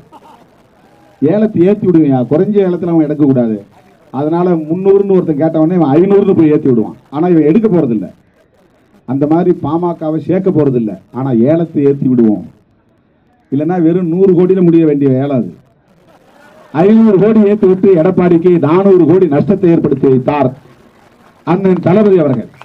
4 சீட்ல முடிய வேண்டிய பேரம் அது 7 சீட்டு. அப்ப 7 பாமக போனா அது 7 திமுகவுக்கு தான். அந்த நுட்பம் அண்ணன் தளபதி அவர்களுக்கு தெரியும். அந்த நுட்பம் அண்ணன் பிஜேபிக்கு கொடுக்கிற சீட்டெல்லாம் திமுகவுக்கு தான், பாமகவுக்கு கொடுக்கிற சீட்டெல்லாம் திமுகவுக்கு தான். அப்ப தேமுதிக கொடுக்கிற சீட்டெல்லாம் திமுகவு தான். அதனால பேரம் பேசும்போது ஏலத்தை ஏற்றி விடுறதுக்காக திமுக தரப்புல பேசினாங்க. அது எனக்கு தெரியும். நோட்டும் சீட்டும் தரமாட்டார் அண்ணன் பொறுத்தளவு. சீட்டு வேணா உண்டு, நோட்டு எப்படி தர முடியும்? நானும் பொறுமை காத்தேன். திராவிட முன்னேற்ற கழகத்தோடு அந்த கட்சி கூட்டணி வைக்க வாய்ப்பே இல்லை. நான் பொறுத்திருந்தேன். அதனால வெற்றிகரமாக கூட்டணி அமைத்ததிலிருந்தே 3 ஆண்டு காலம் போராட்ட களத்தில் கைகோர்த்து நின்ற கட்சிகளை ஒன்றை கூட விட்டுவிடாமல் புதிதாக ஐஜேகே போன்ற கட்சிகளை, தமிழக வாழ்வுரிமை கட்சி, தொகுதி இல்லாவிட்டாலும் கூட மனிதநேய மக்கள் கட்சி, தொகுதி கொடுக்கவில்லை என்றாலும் கூட தமீமுன் அன்சாரி கட்சி, அது எடப்பாடி கட்சிக்கு ஆதரவாக இருந்த கட்சி. அந்த கட்சியிலிருந்து ஒரு கட்சி புடுங்கினார் அண்ணன். யார் சக்சஸ்ஃபுல் லீடர் யோசிச்சு பாருங்க. இந்த கட்சியிலிருந்து ஒரு ஆளை கூட எடப்பாடியால புடுங்க முடியல, அழைக்க முடியல, பிரிக்க முடியல. இதுல இருந்து 2.5 வருஷமா 3 வருஷமா போராட்டத்தில் கைகோர்த்த அத்தனை கட்சிகளையும் அனுசரித்து அரவணைத்து பாரதிய ஜனதா அணியிலே இருந்த ஐஜேகேவை கொண்டு வந்தார். இரட்டை இலை சின்னத்திலே வெற்றி பெற்ற தமீமுன் அன்சாரியை கொண்டு வந்தார். தமிழ்நாட்டில் இருக்கக்கூடிய எல்லா இஸ்லாமிய கட்சிகளையும் ஜனநாயக முற்போக்கு சக்திகளையும் ஒன்று திரட்டி வெற்றிகரமாக இன்றைக்கு இந்த கூட்டணியை அமைத்ததிலேயே திமுகவுக்கு மிகச்சரியான ஆளுமை வாய்ந்த, ஆற்றல் வாய்ந்த தலைவர் கலைஞரை போன்ற ஒரு தலைமை கிடைத்து விட்டது. அதனால டாக்டர் ராமதாசுடைய கனவு பலிக்கா. அவர் என்ன நினைக்கிறாருன்னா, திமுகவே அதிமுக 2ல 1. ஏன்னா என்கிட்டயே கூப்பிட்டு சொன்னவர் தான் அவர். இந்த 2 பேர்ல ஒருத்தர் ஒழிச்சாதான் நாம வந்து ஆட்சிக்கு வர முடியும். இது நடக்கிற காரியமா? இது 2 தரப்புலையும் மக்கள்கிட்ட கீழே ஒவ்வொரு கிளை வாரியா எல்லா பூத்லையும் பூத் ஏஜென்ட் போட முடியும்னா அது 2 கட்சியால் தான் முடியும். அது உண்மையை நம்ம ஒத்துக்கணுமா இல்லையா? திமுக அதிமுக 2 பேர் தான். பாட்டாளி மக்கள் கட்சி ஒரு 4 டிஸ்ட்ரிக்ட், தென் மாவட்டங்கள் என்ன இருக்கு? பூத்துல ஏஜென்ட் போட முடியுமா? முதல்ல உங்களால பூத்துல ஏஜென்ட் போட முடியுமா? ஆனா நாட்டை ஆளணும்னு ஆசை. அது உண்மையில அப்படி இல்லை. நாட்டை ஆளுறதா கிடையாது. இந்த பர்சன்டேஜ் கூட்டினா பேரம் பேச முடியும்னு சொந்த சாதியை ஏமாத்துறது.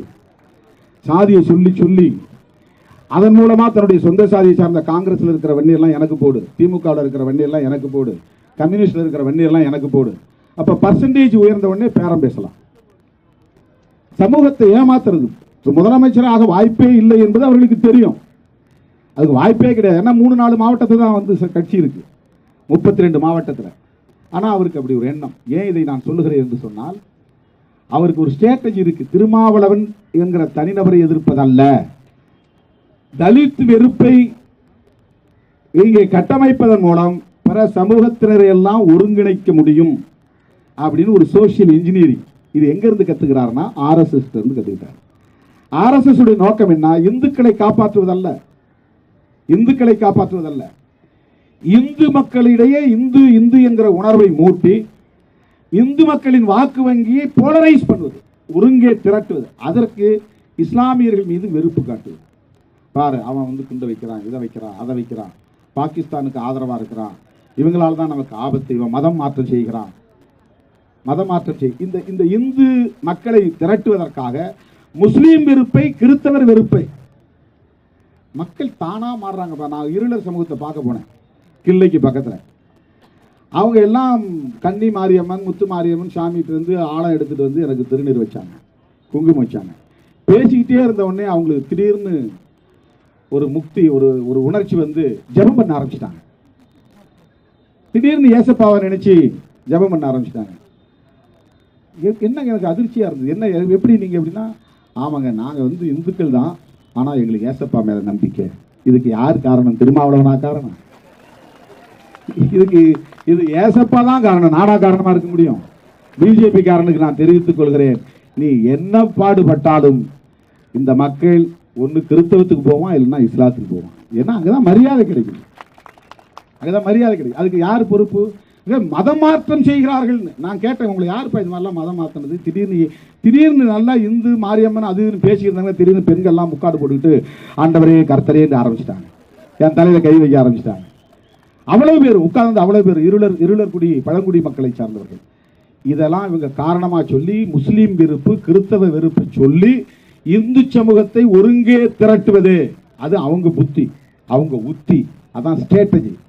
இவர் தலித் வெறுப்பு நிறுத்தினா எந்த தலித் அமைப்பை போய் இவர் நிறுத்த முடியும் சொல்லுங்க?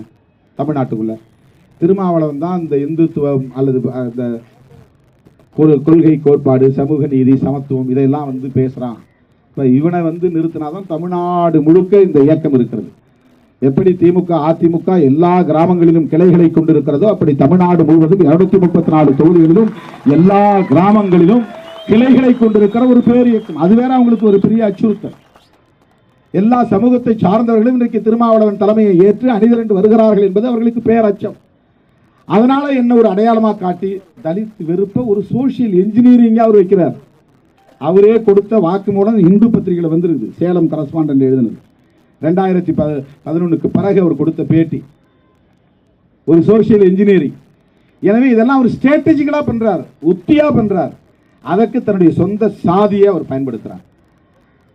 திமுகவில் இருக்கக்கூடிய தோழர்கள் அண்ணன் தளபதி அவர்களின் ஆணையை ஏற்று கீழே மக்களிடத்திலே இறங்கி அவ்வளவு அவமானங்களையும் அவதூறுகளையும் தாங்கிக் கொண்டு பானை சின்னத்திற்கு வாக்கு சேகரித்தார்கள். மாவட்ட செயலாளர் அண்ணன் எம்.ஆர்.கே. பன்னீர்செல்வம், அரியலூர் மாவட்ட கழக செயலாளர் எனது அன்பு சகோதரர் எஸ்.எஸ். சிவசங்கர், 2 பேரும் வன்னியர்குடியில் பிறந்தவர்கள் தான். பெரியார் தாசரையில் வளர்ந்தவர்கள்.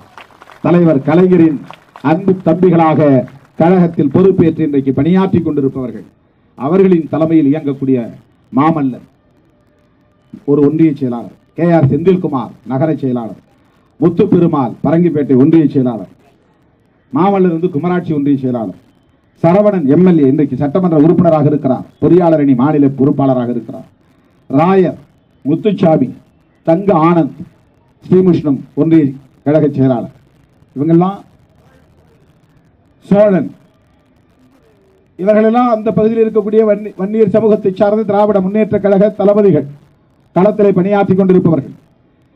செந்துறை ஒன்றிய செயலாளர் எனது அன்பு சகோதரர் ஞானமூர்த்தி, ஜெயங்கண்டம் ஒன்றிய செயலாளர் தனசேகரன், தாப்பழூர் ஒன்றிய செயலாளர் காசோ கண்ணன், ஜெயங்கொண்டம் நகர செயலாளர் கருணாநிதி, அதே பகுதியை சார்ந்த சுபா சந்திரசேகர், சபாரத்தினம், செல்வராஜ், சோழன், டாக்டர் மனோகரன், நந்தன், மதிவாணன், நெய்வேலி திருமாவளவன், கந்தன், வக்கீல் மனோகர், சவுந்தரராஜன், மணிமாறன், முருகன், தருமதுரை, கோபாலகிருஷ்ணன், இவ்வளவு பேரும் திருமாவளவனுக்காக பானை சின்னத்திலே வாக்கு சேகரித்தவர்கள். அண்ணன் தளபதி அவர்களின் ஆணையை ஏற்று களப்பணி ஆற்றியவர்கள். இதுதான் உங்களுக்கு பெரிய அச்சுறுத்தல். இந்த பொறுப்பாளர்களுடைய குடும்பத்தினர் வரவேற்று ஆழம் எடுத்து திருநீரிட்டு திலகமிட்டார்கள் திருமாவளவன் வெற்றி பெற வேண்டும் என்று. மக்கள் தலைவர் மூப்பனார் என்னை அரவணைத்தார், தலைவர் கலைஞர் என்னை அரவணைத்தார். இன்று இல்லை கருத்து மாறுபாடு இருந்தாலும் மறைந்த முதலமைச்சர் செல்வி ஜெயலலிதா அம்மையார் அவர்கள் நான் அந்த அடியை விட்டு வெளியேறிய போது, தம்பி திருமாவளவன் எங்கிருந்தாலும் வாழ்க, அரசியலில் அவர் அவசரப்படக்கூடாது என்று தோழமையோடு அறிவுரை சொன்னவர். இன்றைக்கு அண்ணன் தளபதி அவர்களோடு கைகோர்த்து நிற்கிறேன். மேடையில் அமர்ந்திருக்கிற அத்தனை தலைவர்களோடும் நான் கைகோர்த்து நிற்கிறேன். நான் ஒரு குறிப்பிட்ட சாதிக்கோ சமூகத்திற்கோ எதிரானவனாக இருந்தால் எந்த முகத்தை வைத்துக் கொண்டு இவர்களோடு நான் களத்திலே நிற்க முடியும்? அவர்களெல்லாம் அந்த அளவுக்கு என்னுடைய மாய்மால வித்தைகளுக்கு மயங்கி போகக்கூடியவர்களா? தலைவர் கலைஞர் ஒரு மனிதனை ஒரு நிமிடத்தில் புரிந்து கொள்ளக்கூடிய, ஒரு நொடியில் புரிந்து கொள்ளக்கூடிய ஆற்றல் வாய்ந்தவர். மக்கள் தலைவர் மூப்பனார் ஒரு முறை என்னை அழைத்து ஜாக்கிரதையாக இரு என்றார். ஏன் என்றேன். ராமதாஸ் 5 பேர் அனுப்பினார், கட்டுக்கட்டா கோப்பு கோப்பா கொண்டு வந்து. இது வந்து 99 இன்னைக்கு நேற்றுக்கு ஏற்பட்டது நினைக்காதீங்க. இன்னைக்கு என்னென்னோ சொல்றாங்க, இது பேசினார் அது பேசினார், நான் பேசாதெல்லாம் சொல்லிட்டு இருக்காங்க. 99 அந்த வன்முறைக்கு பிறகு ஒரு பெரிய கோப்பு, 5 பேர் அந்த கட்சியுடைய முன்னணி தலைவர்கள், கலைஞர் உட்பட எல்லாரையும் போய் பார்த்து இவனை ஊக்கப்படுத்தாதீங்க அப்படின்னு போய் ஃபைல் கொடுத்தாங்க. அப்போதான் நான் வந்து வழக்கறிஞராக பதிவு செய்த ஒரு நிகழ்ச்சி நடத்தினேன். நான் 88 வழக்கறிஞர் படிப்பை முடித்தேன். அரசு ஊழியராக போனதுனால 10 வருஷம் நான் வழக்கறிஞராக என்னை பதிவு செய்து கொள்ளவில்லை. ரிசைன் பண்ண பிறகு 2000 நான் வந்து என்னை பதிவு செய்து கொண்டேன். அந்த நிகழ்ச்சியிலே கலந்து கொண்டு உரையாற்றிய மக்கள் தலைவர் மூப்பனார் சொன்னார், திருமாவளவனை எல்லோரும் எதிரியாக பார்க்கிறார்கள், நான் அவரை அணுக்கமாக நெருக்கமாக இருந்து பார்க்கிறேன். இன்றைக்கு சொல்லுகிறேன், என்றைக்கும் நான் திருமாவளவன் பக்கம் நிற்பேன். ஏனென்றால் திருமாவளவன் ஜனநாயகத்தின் பக்கம் நிற்கிறார் என்று சொன்னார். நவசக்தியிலே அது பதிவாகி இருக்கிறது. அதன் பிறகு 2001 தலைவர் கலைஞர் அவர்கள் கூட்டணி அமைத்த போது என்னை அழைத்து தமிழகத்தில் 8 தொகுதி, பாண்டிச்சேரியில் 2 தொகுதி, 10 தொகுதியை கொடுத்தார். நான் திருச்சிராப்பள்ளியிலே ஆற்றிய உரையை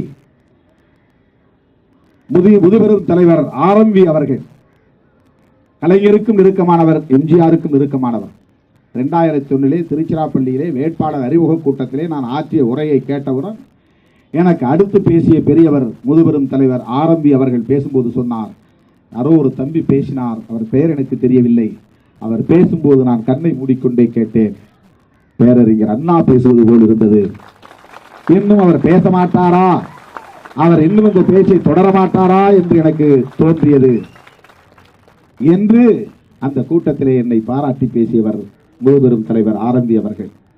நிறைவாக பேசிய தலைவர் கலைஞர் சொன்னார், நான் இன்னும் இத்தனை வயதான பிறகு 2001 சொன்னார், அவர் இறந்தது இப்பதான், ஆனால் 2001 சொன்னார், நான் இத்தனை ஆண்டு காலம் இன்னும் உயிரோடு வாழ்வது இப்படிப்பட்ட தம்பியின் பேச்சை கேட்பதற்காகத்தான், அதனால்தான் இன்றும் நான் உயிரோடு இருக்கிறேன், இந்த தம்பிகளின் பேச்சை கேட்பதற்காகத்தான் என்று என் பேச்சை மேற்கோள் காட்டி அந்த மேடையிலே திருச்சிராப்பள்ளியிலே பேசினார். அப்படி அந்த மாபெரும் தலைவர்களின், முதுபெரும் தலைவர்களின் நெஞ்சத்தில் இடம் பிடிக்கக்கூடிய வகையிலே ஜனநாயக சக்திகளோடு இணைந்து நான் பணியாற்றியவன். அதனால்தான் அதன் பிறகு திமுகவோடு என்னால் தொடர முடியாத நிலையிலே ஜெயலலிதா அம்மையாரோடு புரட்சி புயல் அண்ணன் வைகோ அவர்களும் நானும் திமுக அணியிலே தொடர விரும்பியும் முடியாத நிலையில்தான் இருவரும் வெளியேறி அன்றைக்கு அதிமுக அணியிலே இடம்பெறக்கூடிய நிலை உருவானது. அன்றைக்கு உள்ளாட்சி தேர்தலில் ஏற்பட்ட முரண்பாட்டின் அடிப்படையில் நான் வெளியேற வேண்டிய நிலை. மீண்டும் தலைவர் கலைஞரே என்னை தொலைபேசியில் நேரடியாக அழைத்தார். ஒரு தலைவர் என்கிற இருமாப்பு இல்லாமல் சாதாரண தொண்டனோடும் தொலைபேசியில் பேசக்கூடிய எளிமை செம்மலாக விளங்கியவர் தலைவர் கலைஞர் அவர்கள். என்னுடைய தொலைபேசிக்கு அவரே அழைப்பில் வந்தார், பேசினார். உடனடியாக அன்றைக்கு நான் அவரோடு 2006 போய் கைகோர்த்தவர். பதவி பரிசுக்காக அடிக்கடி அணிதாவவில்லை. நான் 2006 2014 நாடாளுமன்ற தேர்தல் வரையில் திமுக அணியில் விடுதலை சிறுத்தைகள் தொடர்ந்தோம். பதவிக்காக அங்கும் இங்கும் ஊசலாட்டம் கொண்டு அணிதாவக்கூடிய நிலைப்பாட்டை நான் எடுக்கவில்லை. திமுக தோல்வியடைந்தால் விடுதலை சிறுத்தைகளும் தோல்வியை தழுவோம். திமுகவுக்கு பின்னடைவு இருந்தால் அந்த கூட்டணியில் விடுதலை சிறுத்தைகளும் அந்த பின்னடைவை சந்திப்போம். ஈழத்தமிழர் விவகாரத்தில் கூட காங்கிரஸ் திமுக கூட்டணியில் இருப்பது உனக்கு பழிவந்து சேரும் என்று சொன்னார்கள். ஆனால் திமுக காங்கிரஸ் மட்டுமல்ல ஈழத்தமிழர் பிரச்சனைக்கு காரணம், அது ஒரு சர்வதேச பிரச்சனை. ஆகவே அந்த நிலையில் தவிர்க்க முடியாத ஒரு இக்கட்டான சூழலிலும் கூட நான் நட்பை பாராட்டி அந்த நேரத்தில் கூட ராமதாஸ் அவர்களுக்கும் எனக்கும் முரண்பாடு வந்ததே அதுதான். வெளியேறி வா, திமுகவை அழிப்பதற்கு இதுதான் சரியான சந்தர்ப்பம் என்றுதான் கூப்பிட்டார். அதற்கு பிறகு ஜெயலலிதாவை அழிக்க முடியும் என்றுதான் சொன்னார். இதெல்லாம் பொய்யுரை அல்ல, அவருடைய உளவியல் எப்படிப்பட்டது என்பதை வெளிப்படுத்த வேண்டிய தருணமாக இதை நான் கருதுகிறேன். அப்படி அழைத்த போது அதற்கு நான் உடன்படவில்லை. எனக்கும் அவருக்கும் பிணக்கு ஏற்பட்டதே அதிலிருந்துதான். திமுகவை அழிக்க வேண்டும் என்பதுதான் அவருடைய ஒரே நோக்கம். ஏனென்றால் அவருடைய கருத்து அதிமுக ஜெயலலிதா இல்லாமலே அழிந்துவிடும், ஜெயலலிதா போய்விட்டால் அதன் பிறகு அதிமுகவை கட்டி காப்பாற்ற யாராலும் முடியாது. 2023 அந்த முடிவு தெரிந்துவிடும். அதிமுகவின் சக்தி என்ன என்பது தெரிந்துவிடும், இரட்டைலைக்கான மகத்துவம் என்ன என்பது தெரிந்துவிடும். அது அவருடைய கணிப்பு. ஜெயலலிதா அம்மையார் இல்லை என்றால் அதிமுக அதன் பிறகு எதிர்காலத்தில் இருக்காது. ஆனால் திமுகவை அப்படி குறைத்து மதிப்பிட்டு விட முடியாது. எனவே திட்டமிட்டு நாம் எல்லோரும் சேர்ந்து அதை அழிக்க வேண்டும், இது அவருடைய நோக்கம். எனக்கு என்ன பார்வை என்றால், திமுக விடுதலை சிறுத்தைகளோடு 100 விழுக்காடு கொள்கை அளவிலே பொருந்தி போகிறதா இல்லையா என்பதல்ல, ஒரு கருத்தில் உறுதியாக திமுகவோடு எங்களுக்கு உடன்பாடு உண்டு. சமூக நீதியை பாதுகாப்பதற்கு திமுகவின் இருப்பு தேவை. சமூக நீதி என்கிற ஜனநாயகத்தை பாதுகாப்பதற்கு அகில இந்திய அளவிலேயே போராடக்கூடிய வல்லமை பெற்ற ஒரு அரசியல் இயக்கம் உண்டு என்றால் அகில இந்திய அளவிலேயே அது திமுகவால் தான் முடியும். திமுகவுக்கு ஒரு பாரம்பரியம் இருக்கிறது, பெரியார் அரசியல் என்கிற பாரம்பரியம் இருக்கிறது. அதனால்தான் வன்னியர்களுக்கு இடஒதுக்கீடு தர முடிந்தது தலைவர் கலைஞரால். தாழ்த்தப்பட்டவர்களுக்கான இடஒதுக்கீட்டை 16% இருந்ததை 18% உயர்த்தியது தலைவர் கலைஞர் தான். பழங்குடியினருக்கு தனியே ஒரு இடஒதுக்கீட்டை தந்து 19% அதை உயர்த்தியது தலைவர் கலைஞர் தான். 25% இருந்த ஓபிசிக்கான இடஒதுக்கீட்டை 35% உயர்த்தியது தலைவர் கலைஞர் தான். அதன் பிறகுதான் பொருளாதார அளவுகோல் இடஒதுக்கீடு வந்தபோது எம்ஜிஆர் பொருளாதார அளவுகோலை வைத்த போது அதை எதிர்த்து தலைவர் கலைஞர் அவர்களும் தமிழர் தலைவர் ஆசிரியர் கி வீரமணி அவர்களும் ஒரு போராட்டத்தை நடத்திய போது ஒரு நாடாளுமன்ற தேர்தல் வந்தது. அந்த தேர்தலில் அதிமுக நாடாளுமன்ற தேர்தலில் 37 இடங்களில் தோற்றது. 2 இடங்களில் மட்டும்தான் வெற்றி பெற்றது. இந்த பொருளாதார அளவுகோல் தான் காரணம் என்று பயந்த எம்ஜிஆர் அவர்கள் திடீரென்று 35% இருந்த இடஒதுக்கீட்டை ஓபிசிக்கான இடஒதுக்கீட்டை 50% உயர்த்தினார். அப்படித்தான் அது உயர்ந்தது. ஆகவே அப்படி எம்ஜிஆர் உயர்த்துவதற்கும் அன்றைக்கு கலைஞரின் தளபதி வீரமணி அவர்களின் போராட்டம் தான் காரணமாக இருந்தது. ஆகவே இடஒதுக்கீட்டுக்கான அந்த உயர்வு போராட்ட களத்தில் திமுகவின் பங்களிப்பு மகத்தானது. இன்றைக்கு ஓபிசி சமூகத்தை சார்ந்தவர்கள் எல்லா நிலைகளிலும் உயர்ந்திருக்கிறார்கள். அந்த ஓபிசியின் வளர்ச்சியிலே தலித்துகளுக்கும் ஒரு பாதுகாப்பு இருக்கிறது, சமூக நீதிக்கான பாதுகாப்பு இருக்கிறது என்றால் அது திமுகவின் போராட்டங்களால் தான். நாடாளுமன்றத்திலும் சரி, மக்கள் மன்றத்திலும் சரி. எனவே தலித்துகள் தலை நிமிர்வதற்கு கூட, பழங்குடி மக்கள் தலை நிமிர்வதற்கு கூட, ஒட்டுமொத்த ஓபிசி மக்கள் பாதுகாப்பாக இங்கே வாழ்வதற்கு கூட இன்னும் திமுகவின் இருப்பு தேவைப்படுகிறது. தோழர்களே, கொள்கை ரீதியாக பல வேறுபாடுகள் இருக்கலாம். அந்த பார்வையின் அடிப்படையில் தான் திமுகவினோடு இன்றைக்கு விடுதலை சிறுத்தைகளின் உறவை நாங்கள் பார்க்கிறோம். இதுதான் டாக்டர் ராமதாஸ் அவர்களுக்கு பிடிக்கவில்லை. எப்படியாவது திமுகவை அழித்து விட்டால் தன் மகனை முதலமைச்சராக்கி விடலாம் என்று அவர் கனவு காண்கிறார். அவர் அடுத்த ஜென்மத்தில் கூட அதை கனவாக கூட அவரால் பார்க்க முடியாது. நான் காழ்ப்புணர்ச்சியின் அடிப்படையில் சொல்லவில்லை, நல்ல எண்ணத்தின் அடிப்படையில் ஒரு முயற்சியை செய்ய வேண்டும். ஒருத்தர் முதலமைச்சராக ஆசைப்படுறதுல தப்பு இல்லை. டாக்டர் அன்புமணி ராமதாஸ் முதலமைச்சர் ஆகக்கூடாதுன்னு நான் சொல்லலை. ஜனநாயகத்தில் அவருக்கு ஆசைப்படுவதற்கு உரிமை இருக்கிறது. எனது மதிப்பிற்குரிய அன்பு சகோதரர் சீமான் அவர்கள் அல்லது நண்பர் நடிகர் கமல்ஹாசன் அவர்கள் அல்லது நண்பர் டிடிவி தினகரன் அவர்கள் இவர்கள் எல்லாரும் கூட அந்த களத்திலே இன்றைக்கு திமுகவோடு அதிமுகவோடு இணையாக போட்டி களத்திலே நிற்கிறார்கள். அவர்களை நாம் யாரையும் எதிராக பார்க்கவில்லை.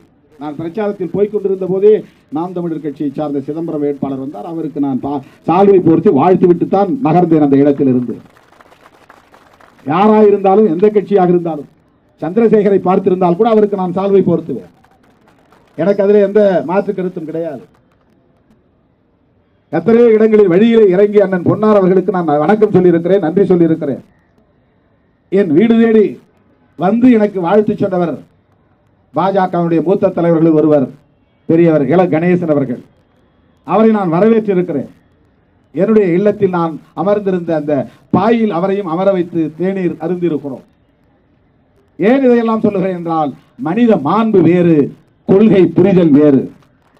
கொள்கை ரீதியாக முரண்படுவது வேறு, நட்பு ரீதியாக உடன்படுவது என்பது வேறு. இதிலே எனக்கு நாளைக்கு கூட இவ்வளவு பெரிய வன்முறை வெறியாட்டம் நடத்திய பிறகும் கூட நம்முடைய தோமுசா தலைவர் பெரியவர் குப்புசாமி அவர்கள் இறந்தபோது அந்த இடத்திற்கு மாலை அணிவிக்க வந்த டாக்டர் அன்புமணி ராமதாசையும் ஏகே மூர்த்தியையும் நான் பார்த்து கை குலுக்கி விட்டு அவரிடத்தில் பேசிவிட்டு தான் நான் விலகி வந்தேன். அவளை பார்த்துட்டு நான் ஒதுங்கல, ஓரம் போய் பதுங்கல, அது வேறு. நாளைக்கு பார்த்தால் கூட டெல்லியிலே கூட ஒரு ஏர்போர்ட்டில் அன்புமணி அவர்களை பார்த்தேன், வணக்கம் சொல்லி கை கொடுத்தேன். எனக்கு அப்படியெல்லாம் பகை கிடையாது. ஆனால் உங்கள் எண்ணம் நல்ல எண்ணமாக இல்லையே என்பதுதான். தனிப்பட்ட முறையில் நான் என்ன உங்களுக்கு பழி செய்தேன், என்ன குற்றமிழைத்தேன்? நான் நாடாளுமன்ற உறுப்பினராவதால் உங்களுடைய வாய்ப்பு என்ன பறிபோக போகிறது? நான் என்ன உங்களை போல போட்டி போட்டுக்கொண்டு நானும் முதலமைச்சர் முதலமைச்சர் என்றால் வண்டியிலே ஏறுகிறேன்? என்னையும் கைது செய்யுங்கள், என்னையும் கைது செய்யுங்கள், நானும் ரவுடிதான், நானும் ரவுடிதான், என்னையும் கைது செய்யுங்கள் என்றா நான் சொல்லுகிறேன்? நான் அந்த போட்டிக்கே வரவில்லையே. காலம் கனிந்தால், மக்கள் நினைத்தால், திருமாவளவனுக்கு தகுதி இருந்தால், திருமாவளவனுக்கு அந்த ஆற்றல் இருக்கும், ஆளுமை உண்டு என்று மக்கள் நம்பினால் அவர்கள் அந்த இடத்திலே அமர வைப்பார்கள். நானாக போட்டி போட்டு போய் நிற்க முடியுமா? அந்த செல்ஃப் இனிஷியேஷன் வேணுங்கிறது வேற. ஆனா நானா போயிட்டு வண்டியில ஏற முடியாது. நான் அந்த போட்டிக்கு வரலன்னு சொல்ல வரேன். உங்களோட அந்த போட்டி வரல. நீங்க முதலமைச்சர் ஆகுங்க, வாழ்த்துக்கள். நான் மக்களுக்கு தொண்டு செய்கிறேன். முடிந்தால் நாடாளுமன்றத்திலும் சட்டமன்றத்திலும் குரல் கொடுக்க வாய்ப்பு கிடைத்தால் போதும், அவ்வளவுதான். இங்க அண்ணன் தாமோதரன் அவர்களும் டாக்டர் ஜெயக்குமார் அவர்களும் இன்னும் மற்றவர்களும் சொன்னார்கள், நீங்கள்லாம் அமைச்சரவையில் இடம் பெறணும். சத்தியமா அப்படிலாம் நான் ஆசைப்படலை. ஆனால் அப்படி ஒரு வேலையை கொடுத்தா நான் வேணான்னு சொல்ல மாட்டேன். ஏனென்றால் காங்கிரஸோடு முரண்பாடு இருந்தும் தலைவர் புரட்சியாளர் அம்பேத்கர் அவர்கள் அந்த நேரு அவர்களின் பண்டித ஜவஹர்லால் நேரு அவர்களின் அமைச்சரவையில் நேரு அவர்களை விமர்சிக்கக்கூடியவர், காங்கிரஸை விமர்சிக்கக்கூடியவர், காந்தியை எதிரி என்று சொன்னவர் தான் புரட்சியாளர் அம்பேத்கர் அவர்கள். ஆனாலும் ஜவஹர்லால் நேரு பிரதமராக இருந்த காலத்தில் அந்த அமைச்சரவையிலே இடம்பெற்ற காரணத்தினால் தான் இன்றைக்கு ஓபிசிக்கு, பிசிக்கு, எஸ்சி எஸ்டிக்கு இவ்வளவு பெரிய வாய்ப்பை உருவாக்க முடிந்தது. அந்த வாய்ப்பை பயன்படுத்திக் கொண்டவர் புரட்சியாளர் அம்பேத்கர் அவர்கள். எனவே அது வேறு. ராகுல் காந்தி அவர்கள் இந்த ஒடுக்கப்பட்ட மக்கள் பற்றிய ஒரு நல்ல பார்வையை பெற்றிருக்கிறார். அவர் ஏதோ இவங்கெல்லாம் வந்து சின்ன ஒரு இளைஞர், அவர் ஏதோ பப்பி அப்படின்லாம் சொல்றாங்க, சின்ன பையன் சின்ன பையன். அவருக்கு இருக்கிற விஷன் கூட நரேந்திர மோடியிடம் கிடையாது. அதை எங்களால் நிரூபிக்க முடியும். வாக்குவாதத்துக்கு வாங்க, நேரடியா ரெண்டு பேரும் பேச விட்டு பார்ப்போம். ராகுல் காந்தியும் நரேந்திர மோடியும் இந்திய ஜனநாயகத்தை பற்றி நேருக்கு நேராக வாதிட வைப்போம். நான் சொல்லுகிறேன், அந்த வாதத்தில் ராகுல் காந்தி வெற்றி பெறுவார். அவருக்கு ஒரு விஷன் இருக்கு, டவுன்ட்ராடன் மக்களை பற்றி ஒரு விஷன் இருக்கு. நரேந்திர மோடியால சுதந்திரமா பேச முடியாது. ஆர்எஸ்எஸ் காரன் என்ன எழுதி கொடுக்கிறானோ அதுதான் பேச முடியும். ராகுல் காந்தியால சுதந்திரமாக சிந்திக்க முடியும், சுதந்திரமாக பேச முடியும்.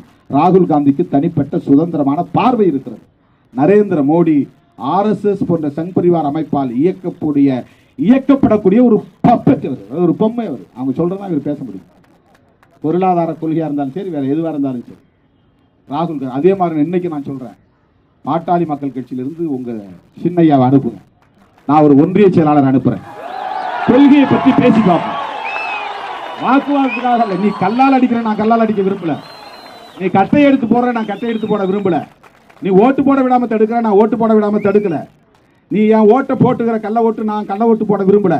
ஆனா அன்புமணி வந்து உட்கார்ந்து என் கட்சியில் ஒரு ஒன்றிய செயலாளர் உட்கார வைக்கிறேன். தமிழ் தேசியம் குறித்து பேசும், என்ன கொள்கையை பேசும், சமூக நீதியை பற்றி பேசுவோம். இதான் நான் நெஞ்சு உயர்த்தி சொல்றேன். நான் திருமாவளவன் யாருக்கும் கல் எடுத்து அடின்னு கத்து கொடுக்கல, கள்ள ஓட்டு போடுன்னு கத்து கொடுக்கல, குடிசையை கொடுத்து கத்து கொடுக்கல, மரத்தை வெட்டி போடுன்னு கத்து கொடுக்கல, அவதூறு பேச சொல்லி கத்து கொடுக்கல. அபாண்டமான பழியை என் மீது போடுகிறீர்கள். எனக்கு கடவுள் நம்பிக்கை இல்லை. ஆனால் நம்புகிறவர்களின் பார்வையில் இருந்து சொல்லுகிறேன், என் தாய்க்கு கடவுள் நம்பிக்கை உண்டு. எல்லாவற்றையும் ஒருவன் பார்த்து கொண்டிருக்கிறான், அவன் சும்மா விட மாட்டான். எனக்கு அந்த நம்பிக்கை இல்லை. உங்கள் மொழியில் நான் சொல்ல விரும்புகிறேன், ஏழை எளிய மக்களின் அடிவைத்து எரிச்சல் சும்மா விடாது. சாபம் இருக்கிறதோ இல்லை எனக்கு தெரியாது. கடவுள் நம்பிக்கையுள்ள தந்தை பேராயர் இங்கே சாபம் விட்டார். நான் சாபம் விடவில்லை. ஆனால் என் மனம் உள்மனம் சொல்லுகிறது, அப்பாவி மக்களின் கண்ணீரை சிந்த வைத்த, அப்பாவி மக்களின் ரத்தத்தை சிந்த வைத்த, அப்பாவி மக்களின் வாழ்வை சிதைத்துக் கொண்டிருக்கிற கும்பலே, உங்களுக்கு காலம் பாடம் சொல்லும், காலம் பாடம் சொல்லும், காலம் பாடம் சொல்லும். பொன்பரப்பி மக்கள் பானை சின்னத்திற்கு ஓட்டு போட்டார்கள் என்பதற்காக நடத்தப்பட்ட திட்டமிட்ட வன்முறை அந்த ஒரு கிராமத்தில் மட்டும் நடந்தது என்று எண்ணி விடாதீர்கள் தோழர்களே. ஒட்டுமொத்த தொகுதி முழுவதும் அவர்கள் முயற்சித்தார்கள்.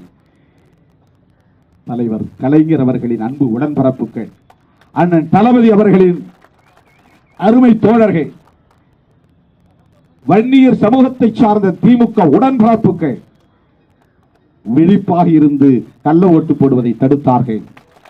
அவர்களால் முடியல, பூத் கேப்சரிங் முடியல. செந்திர ஒன்றியத்தில் மட்டும் நடந்ததுக்கு 2 பேர் தான் காரணம். ஒருத்தர் அங்கே வந்து இப்போ நாங்கள் குரு இல்லை, அதனால அந்த இடத்துல நான் வந்துடலான்னு ஒருத்தர் போட்டி போட்டுட்டு இருக்காரு, ஒரு நண்பர். அவரும் நம்ம தம்பி தான். அவருக்கு ஒரு ஆசை, காடு வெட்டி குரு இப்போ இல்லை, அந்த இடத்த ரீப்ளேஸ் பண்ணணும், எப்படியாவது மாவீரன் பட்டம் வரணும்.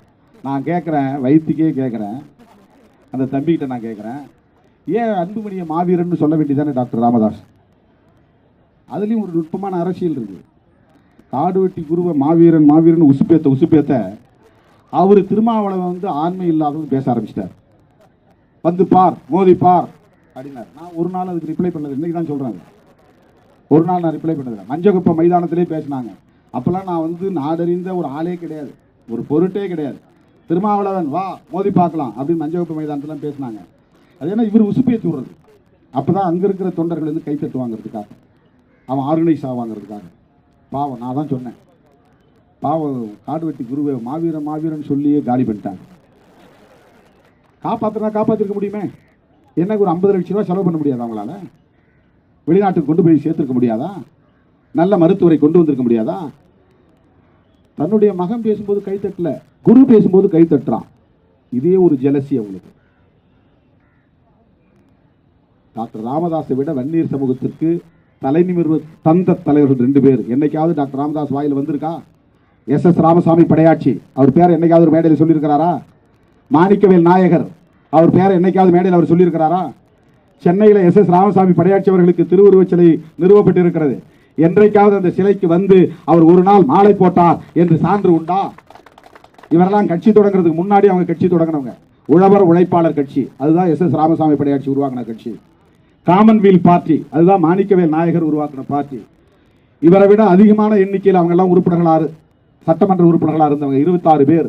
SS ராமசாமி படையாட்சி காலத்தில் உழவர் உழைப்பாளர் கட்சியில் 26 பேர் சட்டமன்ற உறுப்பினர்களாக இருந்தாங்க. 10க்கு மேற்பட்டவர்கள் வந்து காமன்வெல்த் பார்ட்டியில் இருந்தாங்க.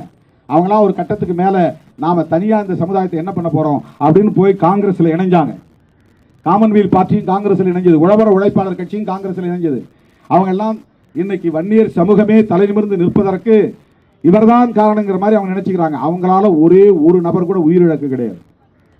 ஒரு வன்முறை வெறியாட்டத்தில் அவங்க யாரும் அந்த மக்களை வழி நடத்தல. அன்னைக்கு இளைய பெருமாள் தலித் சமூகத்தினுடைய தலைவராக இருந்தார். காங்கிரஸ் கட்சியில் எல்லா வன்னியர் சமூகத்து தலைவர்களும் அவருக்கு நட்பா இருந்தாங்க. வன்னியர் சமூகத்தை சார்ந்தவர்களும் தலித் சமூகத்தை சார்ந்தவர்களும் ஒற்றுமையா இருந்தாங்க. நார்த் ஆர்காட், சவுத் ஆர்காட் மாவட்டத்தில், தென்னார்காடு, வடார்காடு மாவட்டத்தில் எந்த வன்முறையும் வெடிச்சது கிடையாது. தனியா பிரிஞ்சு ஓட்டு போட்டுக்கிட்டாலும் கூட வன்முறை வெடிச்சது கிடையாது. ஒற்றுமையா வாழ்ந்தார்கள். ஆனால் சாதி வெறியை தூண்டி இந்த மக்களை தம் பக்கம் ஈர்த்து தன்னுடைய குடும்பத்தை ஆளாக்கி கொள்ள வேண்டும் என்பதற்காக கடந்த காலங்களில் வன்னியர் சங்க சொத்துக்களாக இருந்த அனைத்தையும் தன்னுடைய குடும்பத்தின் பெயரிலே எழுதி கொண்டார் என்று இன்றைக்கு தமிழக வாழ்வுரிமை கட்சியுடைய தலைவர் அன்பு சகோதரர் வேல்முருகன் சொல்லுகிறார். அந்த குற்றச்சாட்டுக்கு என்றைக்காவது அவர்களால் பதில் சொல்ல முடிந்ததா? வேல்முருகன் ஏன் வெளியேற்றப்பட்டார்? பூத்தா இளங்கோவன் ஏன் வெளியேற்றப்பட்டார்? இதான் நான் உட்கட்சி யாரும் கேட்கக்கூடாது, தப்புதான், கேட்க விரும்பல. ஆனால் அவர் சொந்த சமூகத்திற்கே பாதுகாப்பு தரக்கூடியவர் அல்ல என்பதற்காக சொல்லுகிறேன். AK நடராஜனை தாக்கினார்கள். அவர் வன்னியர் சங்க தலைவர் தான். தீரன் அந்த கட்சியுடைய தலைவர் என்ன நிலைமைக்கு ஆளானார்? எத்தனை முறை அவர் உயிர் தப்பினார்? வன்னியர் சமூகத்து இளைஞர்களை பார்த்து நான் கேட்கிறேன், உங்களை தவறாக வழிநடத்தி கொண்டிருக்கிறார். கலைஞர் நீங்கள் படிக்க வேண்டும் என்று இடஒதுக்கீடு தந்தார். இவர் உங்களை இன்றைக்கும் காடுகளில் பதுங்க சொல்லி கல்லெறிய சொல்லுகிறார். ரோட்டிலே கட்டையை தூக்கி போட சொல்கிறார். சாராயம் குடிக்க சொல்லி கள்ளவோட்டு போட சொல்கிறார். இந்த வேடையில் ஜனநாயக சக்திகளோடு சேர்ந்து நான் சொல்லுகிறேன், திருமாவளவனுக்கு மட்டுமல்ல, ஒட்டுமொத்த ஜனநாயக சக்திகளுக்கே ஒரு பொறுப்பு இருக்கிறது. இந்துக்களை பிஜேபி கும்பிடமிருந்து மீட்க வேண்டும். வன்னியர் சமூகத்தை பாமக கும்பிடமிருந்து மீட்க வேண்டும். அதற்காக நாம் திட்டமிடுவோம். அந்த சமூகத்தை நேசிப்போம். அந்த சமூகத்தை காப்பாற்றுவோம். அந்த சமூகத்தை நல்வழிப்படுத்துவோம். அதற்கான திட்டங்களை, செயல் திட்டங்களை தீட்டுவோம். அதற்காகத்தான் இந்த ஆர்ப்பாட்டம், அதற்காகத்தான் இந்த போராட்டம். 9 இடத்துல 8 இடத்துல தருமபுரியில கள்ள ஓட்டு போட்டதுக்காக மறுவாக்குப்பதிவு நடத்தணும்னு சொல்லியிருக்கிறாங்க. அதுவே யாருக்கு தலைக்குறைவு? வேற எந்த தொகுதியாவது நடந்திருக்காது?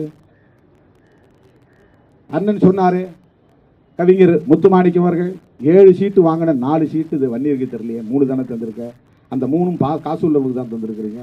4 சீட்டையும் விற்பனை பண்ணியிருக்கிறார். அதுதான் ரொம்ப. அங்கே 1 கோடி 500 கோடி வாங்கியிருக்கிறாருன்னு சொல்றாங்க, நமக்கு தெரியல. இங்க இந்த 4 பேர்த்தையும் தனித்தனியா பணத்தை வாங்கிட்டு சீட்டு கொடுத்துருக்கிறார். ஏன் அதில் ஒரு ஏழை எளிய இந்த மத்திய சென்னையில் ஏற்கனவே 1 லட்சம் ஓட்டு வாங்கின அன்பழகனை வேட்பாளர் நிறுத்த வேண்டியதானே? ஏன் இந்த வழக்கறிஞர் பாலு எல்லாத்தையும் போய் நிற்கிறார, அவரை மத்திய சென்னை வேட்பாளர் அறிவிச்சிருக்க வேண்டியதானே? அப்பாவி பாலு, வீணா வாழ்க்கையை வீணாக்கிக்காதீங்க. தயவுசெய்து திமுகவில் வந்து சேருங்க. விடுதலை சிறுத்தைகள் கட்சி கூட வேண்டாம். அண்ணன் தளபதியின் கரத்தை வலுப்படுத்துங்கள். உங்களை மாநிலங்களவைக்கு அனுப்ப சொல்வது எங்களுடைய வேலை. பாலு ஒரு அப்பாவி. அருள்னு ஒரு தம்பி, அவருக்கு நிறைய பசுமை தாயங்களாம் தெரியும். பாவம், அவர்கிட்ட போய் சிக்கிட்டு கிடக்கிறாரு. வாயில்லாத பூச்சி GK மணி பாவம். என்ன சொன்னாலும் ஆமான்னு தலையாட்டுவார். அவர் என்ன சொன்னாலும் ஐயா ஐயான்னு தலையாட்டுவார். பாவம். ஏன் கோக்கா மணி அடுத்த முதலமைச்சர் சொல்ல வேண்டியதானே? அவர் தானே தலைவர். கூலிக்கு மாரடிக்கிற ஒருத்தர் போய் விழுப்புரத்தில் நின்னார். பாவம். அவர் சொந்த சமூகத்துக்கு இது வரலும் போய் டாக்டர் கிருஷ்ணசாமியோடும் வேலை செஞ்சதில்லை, அண்ணன் ஜான் பாண்டியனோடையும் வேலை செஞ்சதில்லை, அவர் முருகவேல் ராஜனோடையும் சேர்ந்து வேலை செஞ்சதில்லை. அந்த சமூகத்தை சார்ந்த எந்த தலைவரோடையும் அவர் நின்னது கிடையாது. அவர் மாத சம்பளம் வாங்கிட்டு அங்கே பொதுச் செயலாளர் ஒரு பேனர் வச்சுக்கிட்டு அங்கே போய் எலெக்ஷன் நிற்கிறார். நம்மளை பற்றி இன்றைக்கி என்னென்னவோ பேசுகிறார். பாவம் அவர் சகோதரர் இதுவரை நான் எந்த மேடையிலும் பேசினதில்லை, இன்னைக்கு தான் நான் பேசுகிறேன். ஏன்னா அவர் கூலிக்கு மாரடிக்கிறாரு. ஏற்கனவே தலித் ஏழ்மலை துரோகம் இழைக்கப்பட்டு வெளியேற்றப்பட்டார். அப்புறம் பேராசிரியர் பொன்னுசாமி துரோகம் இழைக்கப்பட்டு வெளியேற்றப்பட்டார். இவர் என்னைக்கு பாவமோ பலிகடாக போகிறார். இவரை வெளியே அனுப்பிட்டு இனிமேல் எவனும் போக மாட்டான். தலித் பொதுச் செயலாளர் இவர் தான் கடைசியாக இருப்பார்னு நினைக்கிறேன். அந்த கட்சியில் இனிமேல் ஒரு தாழ்த்தப்பட்ட சமூகத்தை சார்ந்தவன பொதுச் செயலாளர் ஆளே கிடையாது. இவர் தான் கடைசி ஆளாக இருப்பார். அதனால் பாலுவுக்கு நான் சொல்கிறேன், இந்த 7 தொகுதியில் ஒரு தொகுதியை உங்களுக்கு கொடுத்துருக்கூடாது. திண்டுக்கல்ல போய் தொகுதி வாங்குறாரு. அவருக்கு என்ன திண்டுக்கல்ல என்ன இருக்கு சொல்லுங்க? விற்கிறதுக்காக தான். அப்புறம் ஏதோ ஸ்ரீபெரும்புதூர் டிஆர் பாலு எதிர்த்து அவரை மோதி ஜெயிச்சிட முடியுமா? டிஆர் பாலு என்ன சாதாரண ஆளா? அவரை மோதுறதுக்கு ஒரு ஆள் பாவம். அவர் எங்க கடை வாங்கினாரு, என்ன கொண்டு போய் கொடுத்தாரு, என்ன பண்ணாரு தெரியல. அவங்க கேட்கலாம்ல, ஏங்க நீங்க எடப்பாடி கிட்ட விட வாங்கினீங்களே எங்க தொகுதி கொடுங்கன்னு கேட்கலாம். அவங்க இதெல்லாம் உங்க உட்கட்சி விவகாரம் பேசக்கூடாது. ஆனா நாட்டு மக்கள்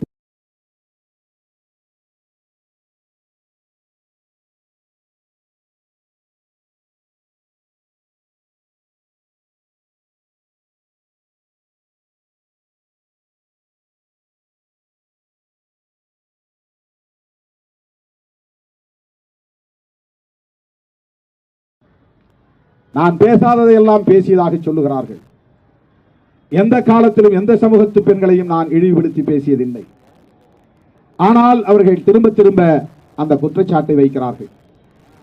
தோழமை கட்சிகளில் இருக்கிறவர்கள் குற்ற உணர்வை பெற வேண்டும் என்பதற்காக என்னை தனிமைப்படுத்துவதன் மூலம் நீங்கள் என்ன சாதிக்கப் போகிறீர்கள்? நான் அரசியலில் இருந்து விலகினால் உங்களுக்கு லாபம் பயக்கும். வன்னியர் சமூகம் தலைவர முடியும் என்றால் மனசாட்சிப்படி நான் சொல்ல விரும்புகிறேன். வன்னியர் சமூகத்திற்கு அது நலம் பயக்கும் என்றால் ஒதுங்க கூட நான் தயாராக இருக்கிறேன். ஆனால் வெறும் தலித் வெறுப்பு என்கிற அடிப்படையிலே என்னை பலிகடாவாக்கி உங்கள் மகனை முதலமைச்சராக்க வேண்டும் என்று ஆசைப்படாதீர்கள். ஒரு சமூகத்திற்கு எதிராக அப்பாவி மக்களை கொடுமைப்படுத்தி அதிலே குளிர்காய விரும்பாதீர்கள். அப்பாவி மக்கள், உழைக்கும் மக்கள், காடு கழனிகளில் வேலை செய்கிற மக்கள் ஒற்றுமையாக வாழட்டும். திருமாவளவன் அரசியலில் இருப்பதுதான் அதற்கு காரணம் என்றால் அரசியலில் இருந்து விலகக்கூட நான் தயாராக இருக்கிறேன். ஆனால் எனக்கு தேவை உழைக்கும் மக்களின் ஒற்றுமைதான். உழைக்கும் மக்களுக்கு இடையில் இருக்கிற சமூக நல்லிணக்கம் தான். அப்பாவி மக்களுக்கு இடையில் இருக்கிற ஒற்றுமைதான். வெறும் பேச்சுக்கல்ல, சொன்னதை உறுதியாக நின்று அதிலே உடும்பு பிடியாக நின்று சாதிக்கக்கூடியவன் திருமாவளவன். பானை சின்னம் வாங்கியதிலிருந்தே நீங்கள் புரிந்து கொள்ள முடியும். தளபதி இடத்திலே நான் சண்டை போட்டு பானை சின்னத்தில் நிற்பேன் என்று நான் அதில் உறுதியாக நின்று அந்த சின்னத்திலே போட்டியிட்டேன். உதயசூரியன் சின்னத்திலே நான் போட்டியிட்டு இருக்க முடியும். விழுப்புரத்திலே நண்பர் தோழர் ரவிக்குமார் அவர்கள் உதயசூரியன் சின்னத்திலே போட்டியிட வேண்டும் என்று நான் தான் முடிவெடுத்தேன், சுதந்திரமாக முடிவெடுத்தேன். உதயசூரியன் சின்னத்திலேயே சிதம்பரத்திலும் நான் போட்டியிட்டு இருக்க முடியும். ஆனால் எனக்குள் ஒரு உறுதியை நான் எடுத்துக்கொண்டேன். அந்த உறுதியில் உடும்பிப்பிடியாக இருந்தேன். அதனால் இன்றைக்கு பானை சின்னத்தில் நான் போட்டியிட்டு இருக்கிறேன். நீ பானையை போட்டு உடைத்திருக்க முடியும், கூட்டணியை உன்னால் உடைக்க முடியாது. பானையை நீ உடைத்திருக்கலாம், எங்கள் கொள்கையை உடைக்க முடியாது. எங்களுடைய நிலைப்பாட்டை ஒரு காலத்தில் உடைக்க முடியாது. இந்த ஜனநாயக சக்திகளோடு நான் கொண்டிருக்கிற உறவை எந்த சக்தியாலும் தகர்க்க முடியாது. கம்யூனிஸ்டுகளை அல்லது காங்கிரஸை அல்லது திமுகவை, இன்றைக்கு உடன் இருக்கக்கூடிய இஸ்லாமிய கிறிஸ்தவ அமைப்புகளை நாங்கள் எந்த அடிப்படையில் அணுகுகிறோம் என்பது ஒரு உறுதிப்பாடு நிறைந்த நிலைப்பாடு. அதிலிருந்து ஒரு காலம் எங்களை தனிமைப்படுத்த முடியாது. இதை மட்டும் இந்த நேரத்தில் நான் ஒரு ஒப்புதல் வாக்கு மூலமாக தெரிவித்தேன். ஆளும் கட்சி 2 கட்சிகள் ஒரே அணியில் இருப்பதால் காவல்துறையும் தேர்தல் ஆணையமும் அவர்களுக்கு சாதகமாக இருந்து அந்த பொன்பரப்பில் நடந்ததை மறுபடியும் நான் விவரிக்க விரும்பவில்லை. எல்லா இடங்களிலும் பூத்தை கேப்சர் பண்ண வேண்டும், வாக்குச்சாவடியை கைப்பற்ற வேண்டும் என்று முயற்சித்ததை போல அங்கேயும் முயற்சித்தார்கள். 2 பேரில் ஒருவர் பெயரை சொன்னேன். காடுவெட்டி குரு இல்லை என்ற இடத்தை தான் இட்டு நிரப்ப வேண்டும் என்று முயற்சிக்கிற தம்பி வைத்து, இன்னொருவர் இந்து முன்னணியிலே இருக்கக்கூடிய முன்னாள் பாமக, அவர் பேர் ஏதோ சொன்னார்கள். இந்த 2 பேரும் அந்த ஒன்றியத்தில் மட்டுமே வன்முறைகளை கட்டவிழ்த்து விட்டிருக்கிறார்கள். வேற எங்க அந்த தொகுதியில் நடக்கல. 10 நாளைக்கு முன்னாடியே போய் என் பேரை அழிச்சிருக்கார், ஒயிட் வாஷ் பண்ணி. PR பாண்டியன் ஊராட்சி பொறுப்பாளர், திமுக பொறுப்பாளர், அவருடைய இல்லத்திலே வரைந்த சின்னத்தை போய் அழித்திருக்கிறார்கள். மறுபடியும் அவர் தளபதியின் சின்னம் பானை என்று வரைந்து வைத்து விட்டார். ஆகவே அவர்கள் திட்டமிட்டு நடத்திய வன்முறை 3000 வாக்காளர்கள் மற்ற சமூகத்தை சார்ந்தவர்கள், வன்னியர் உட்பட வெறும் 680 வாக்காளர்கள் தலித்துகள், சிறுபான்மை. 1 கிலோமீட்டர் கடந்து போய்தான் வாக்குச்சாவடியில் வாக்களிக்க முடியும்.